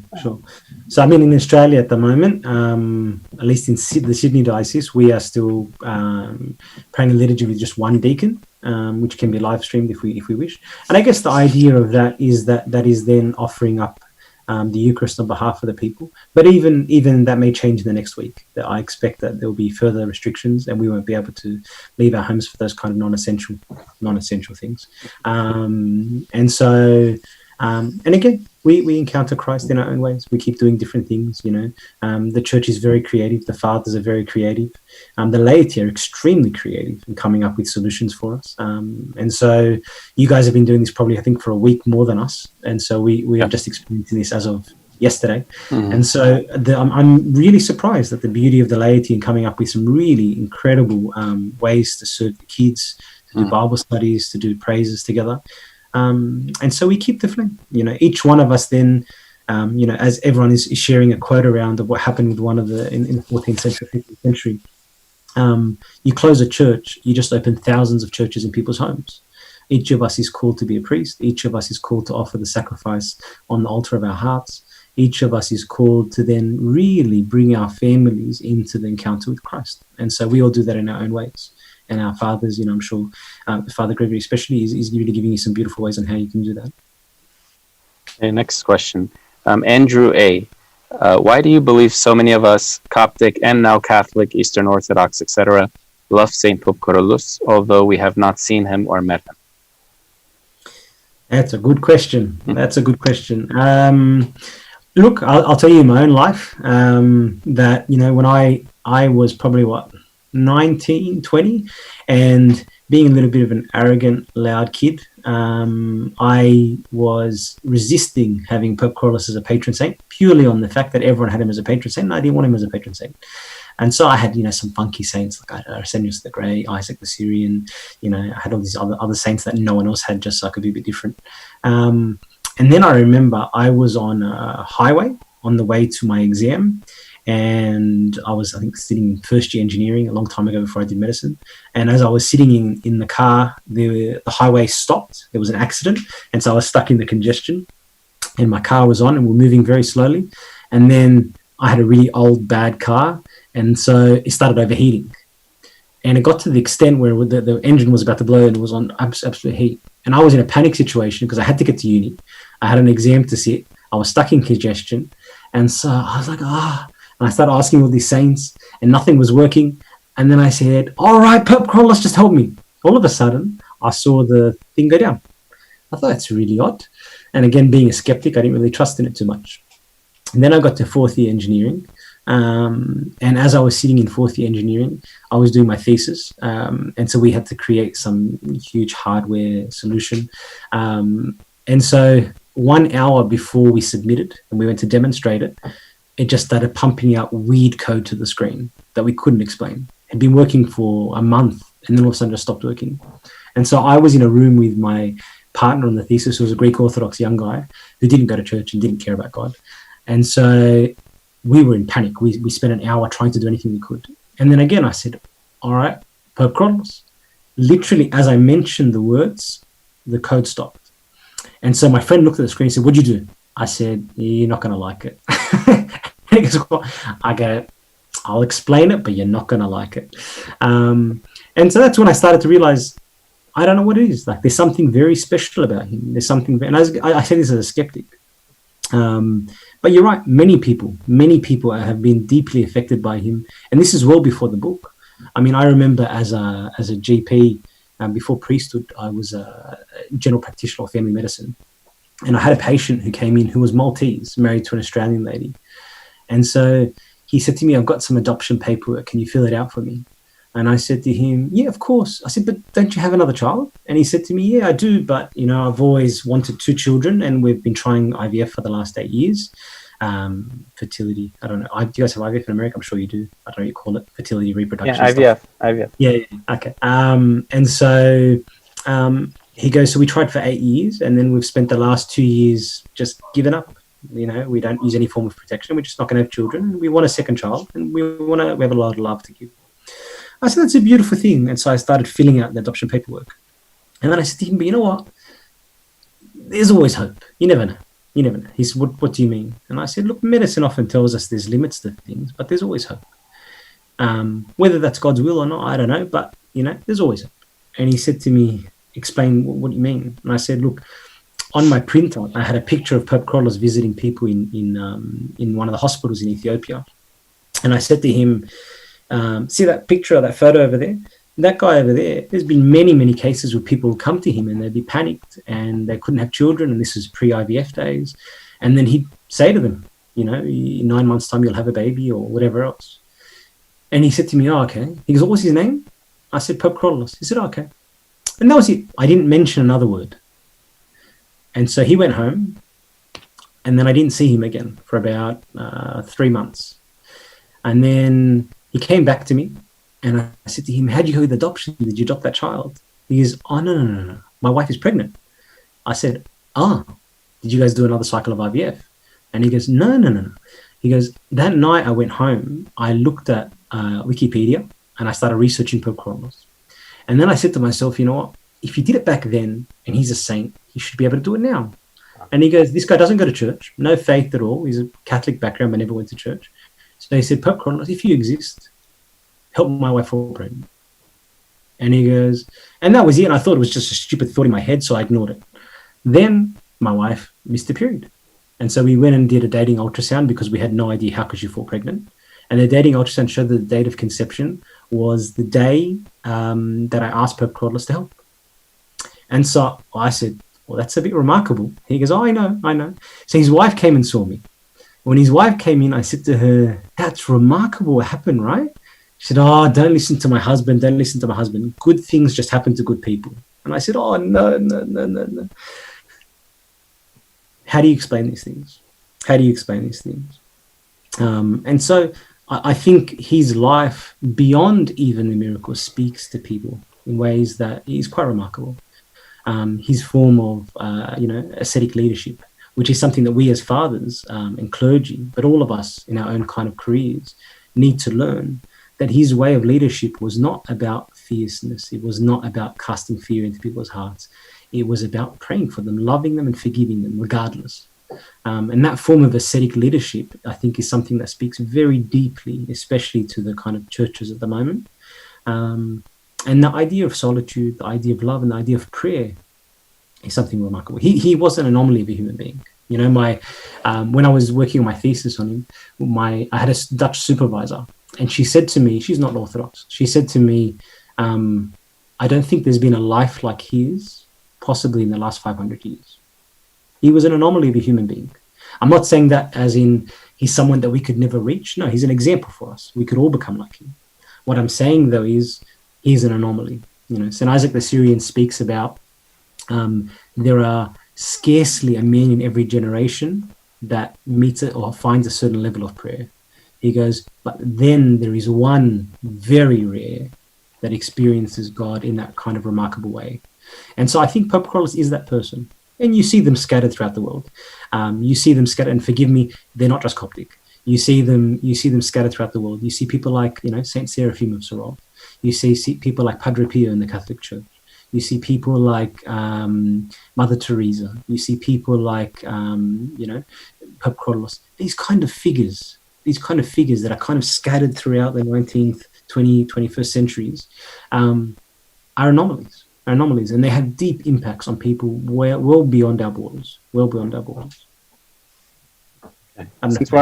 Since we're on the topic of miracles, what is the greatest miracle you've heard of Pope Kyrillos? I mean, this one is pretty big, the one with your client or your patient. Yeah. I mean, look, like I said, you'll have noticed if you've read the book, I don't actually focus too much on miracles. It's not something that I'm too concerned about. I think it's much more important that we look at the virtue that kind of underlies those miracles. But the reality is the man was a miracle performer with some really incredible stories. I won't tell you the greatest one because I'm not no one to judge what is the greatest or not, but I'll tell you a funny one. My confession father, who shall remain unnamed, tells me that when he was in 1968, when Pope Kyrillos had suspended Pope Shenouda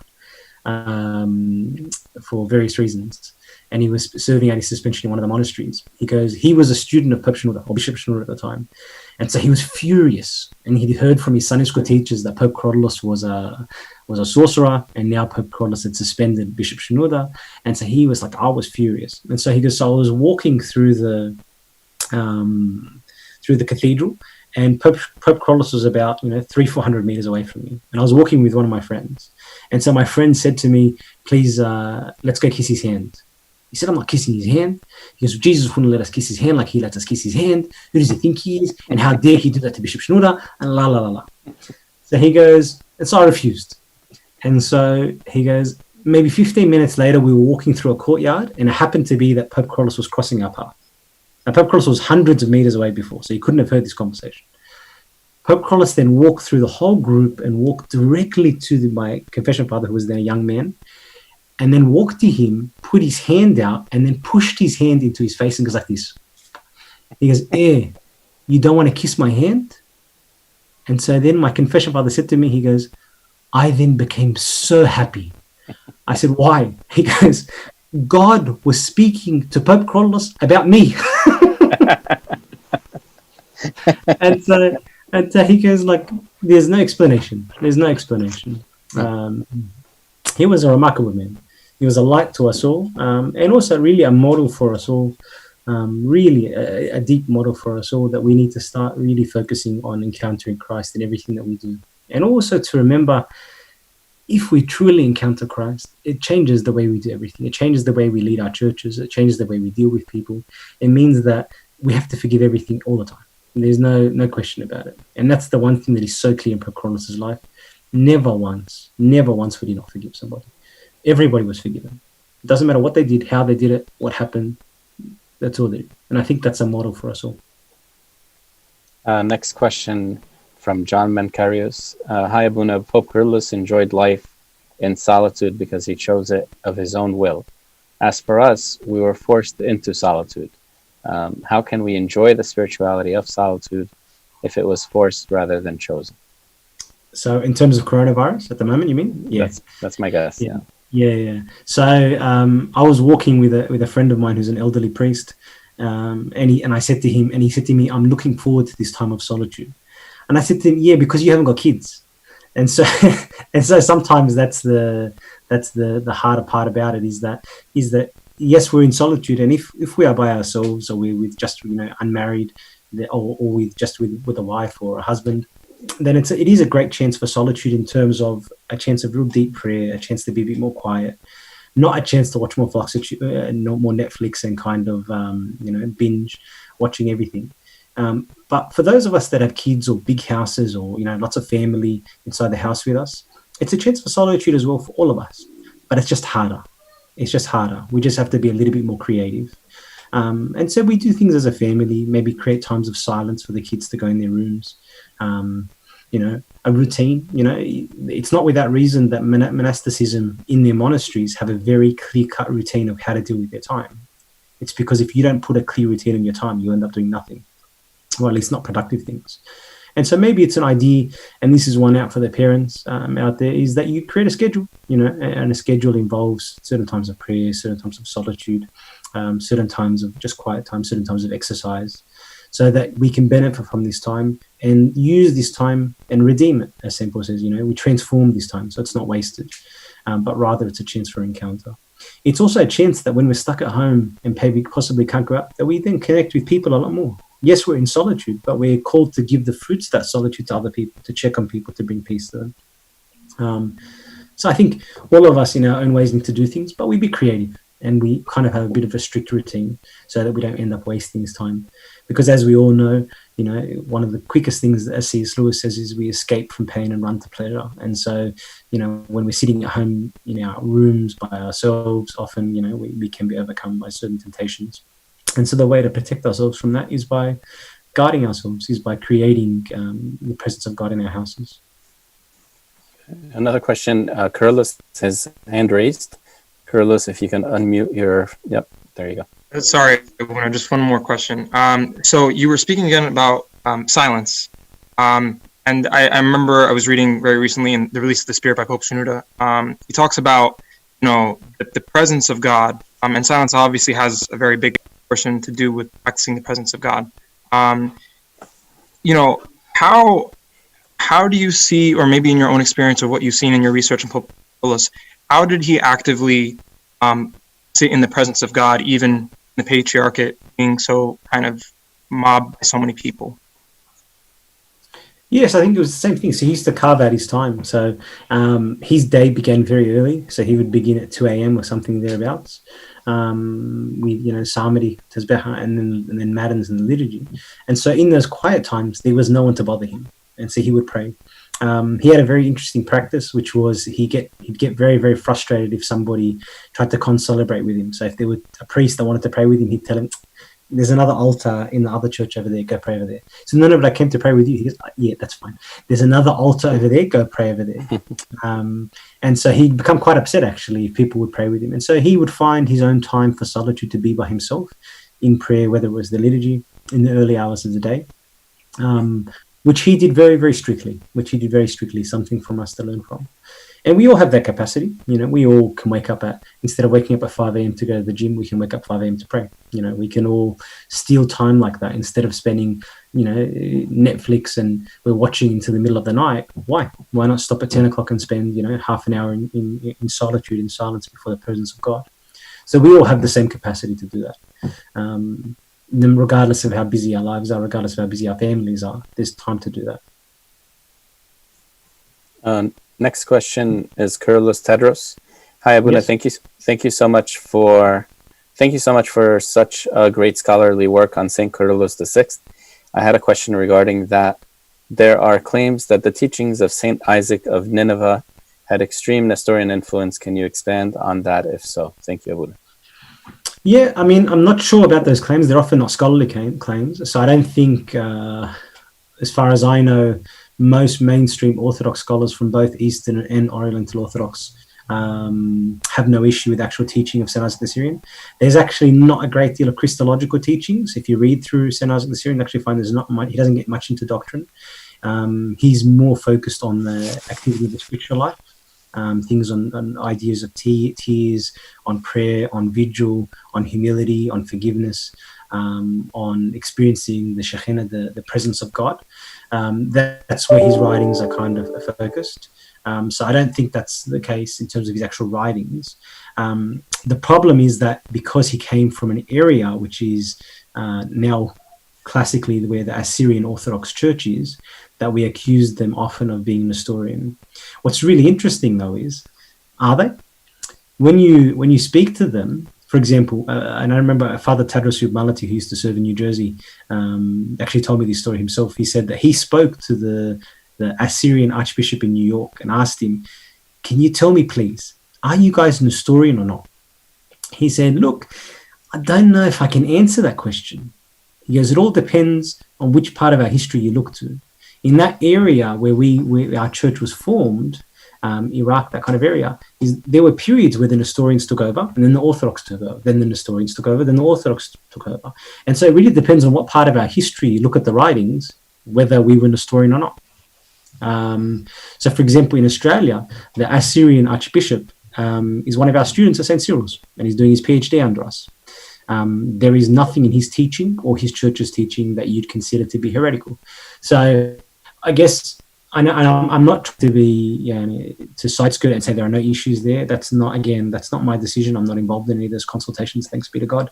And we leave that to the church to decide. But I can guarantee you, in terms of the teaching of St. Isaac the Syrian, it's entirely Orthodox and has been absorbed as entirely Orthodox, as probably one of the greatest Orthodox spiritual writers for both Eastern and Oriental Orthodox heritage, which is shown very clearly in the lives of people like Pope Kyrillos, the lives of Pope Shenouda, the lives of Buddha Meskin, where he was the key influencer there. So certainly, again, and also it's a little bit what's the word for it? Anachronistic to kind of try to put that Nestorian kind of label onto him, especially since they didn't bear those labels themselves. And then there's a lot of talk in actual history about at the time of St. Isaac the Syrian, depending if we're in West Syria or East Syria at that particular time, whether the particular area that he was in Nineveh, that particular type of diocese, whether that particular diocese was a Nestorian at that time is another historical question. But either way, it doesn't play out in his writings. So they're totally safe. You can actually get them. They're Ascetical Homilies, a big green volume. I think they're still selling them on Amazon. Part 2 has been recently published, and Part 3 is published in fragments, I think. But stick with, the green volume is quite beautiful. Okay. Abuna, I don't see any more pending questions. Thanks be to God. I mean, everyone's home. Everyone's just foggy right now. So I would love for you to speak to us a little about St. Cyril Theological College. Sure. Because we do hear a lot about it, but it would be great to hear it from you directly.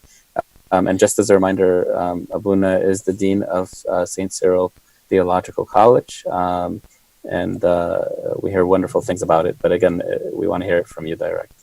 Yeah, so St. Cyril's is based in Sydney, Australia. It was formed in 1982, and then as Pope Shenouda Theological Seminary. And then I think it was rebranded, renamed, just as we went in a different direction in 2000 and something, 2015 or something, or 2014. And so it's been functioning for quite a long time. We have it's basically a theological seminary, is what you'd call it, a theological school. It's actually called a theological college because in Australia, you're considered to be a college of a university. And so it's part of the Sydney College of Divinity, which is the university that we're under. So thanks be to God, it's got a very strong faculty. We've been blessed with many people in Sydney who came to us at the right time. And so it's been quite beautiful watching the growth of the theological school. We have something like 120 students studying with us at the moment from all over the world, Sydney, as well as other states of Australia, as well as in Europe, America and Canada. And so we are set up as a face-to-face as well as online theological college. And so every unit we offer can either be taken as face-to-face, can be taken as live streaming, and so you can log in by video conferencing similar to this, or can be just watched online as a distance kind of online student. And so we're experiencing social distancing as well right now, but thanks be to God, that was quite easy to transition for us. We just tell the students stay home and watch as if you were an online student. So it's been quite beautiful. We offer everything from a undergraduate diploma, Bachelor of Theology, all the way up to a Master's of Theological Studies, Master of Arts, MDiv, as well as a PhD in theology. And so, so you can check us out on stcyrils.edu.au. We're currently in the middle of semester 1, which I think it's probably a little bit late to enroll in, but I think you can if you really wanted to. You just be 4 or 5 weeks late. And you can see what degree, what subjects we offer. So they're probably the two strengths there. We do a lot of patristics and we do a lot of biblical studies. So biblical studies is one of the things that is quite weak throughout the world, not in Coptic Orthodox theological schools. I mean, like literally everywhere, Protestant, Catholic, everywhere. Orthodox biblical studies is quite weak. And so we're trying to kind of bridge that gap and meet that niche of really giving authentic Orthodox biblical studies. The question, do they offer, I think Minardo's, do they offer online degrees and classes for those across the world? The person asking this question, his name is actually Minardos, just so you know. Okay, so, no, it's lovely. So all of our units are offered online, as well as all of our degrees. So you can do an entire degree anywhere in the world. Our online technology is really, really good. A lot of the resources we have, they're all online. So, thanks be to God. Okay, Abuna, I had posted, and this is now for everyone that's also viewing on YouTube Live and on Facebook, that the book is available right now at St. Vladimir's website, svspress.com. And there's a promotion right now called, with the promotion code of Stay Home at 40% off. So it's a great opportunity for you guys to purchase the book at this time. Abuna, we would love to have you in New York. And I'd love to come. I mean, it was a great blessing when you were here the last time, and it was very short duration. It was for a conference that was for all the lands of immigration, I believe, if I recall. And it was a great blessing, and that was really the most opportune time for us to see each other. But how flexible are you in travel? Forget Corona right now. I mean, in the future, how flexible are you at traveling for? I'm asking now on behalf of like the whole world, on behalf of for conventions, retreats, any sort of events that young professionals, graduates, college students would benefit greatly from you. How likely, how flexible, and someone's messaging me ECCYC, which is an Emba Musa retreat from way over 30 years ago that's still going today. Yeah, look, I mean, I'm more than happy to do anything. I was supposed to be traveling with my wife in the middle of the year, and so that's we're very upset that we're not going to be traveling, and so we've got to reschedule that. But I mean, yeah, anything is possible. Anything is possible. Okay, great.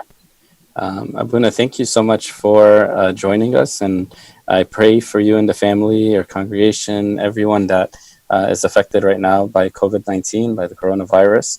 And it's really a time of growth, I believe, for us individually, as families, as communities, at this time of this pandemic, because it is a time for us to really have a more introspective look on our lives and where we are in our relation with God and relation with each other. I ask you to pray for us, and I ask you also to close in prayer for us before we end this call. No worries.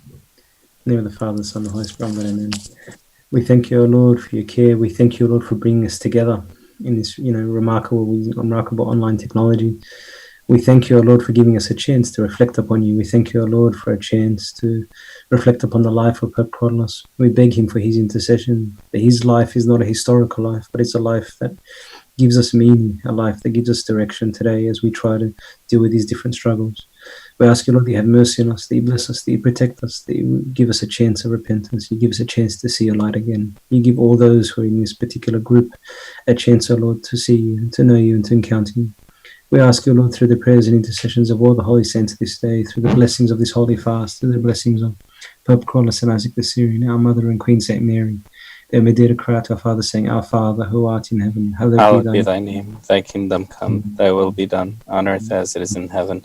Give us this day our daily bread, and forgive us our trespasses, as we forgive those who trespass against us. And lead us not to temptation, but deliver us from the evil one. In Christ Jesus our Lord, for thine is the kingdom, the power, and the glory forever. Amen. Thank you very much, Father. Thank you, Abuna, so much. Your prayers. If anyone's interested, this is on YouTube, on our church's YouTube account, this lecture, this talk. It's on St. Mary and St. Mark channel on YouTube, as well as on the Facebook page for our church, St. Mary and St. Mark, Manhattan, New York. And you could also follow us on YouTube, on Instagram, on Facebook, on Twitter, at SMSMNYC. That will make it easy for you. Abuna, thank you so much, and thank you for just staying on forever. I know I told you. No, I'm sorry. I bored you forever. No, it was beautiful. It was beautiful. It was so beautiful. Thank you, Abuna, so much, and we will keep in touch. My blessing, Abuna. Thank you so much. Pray for us always, Abuna. I need your prayers. Thank you. Good night.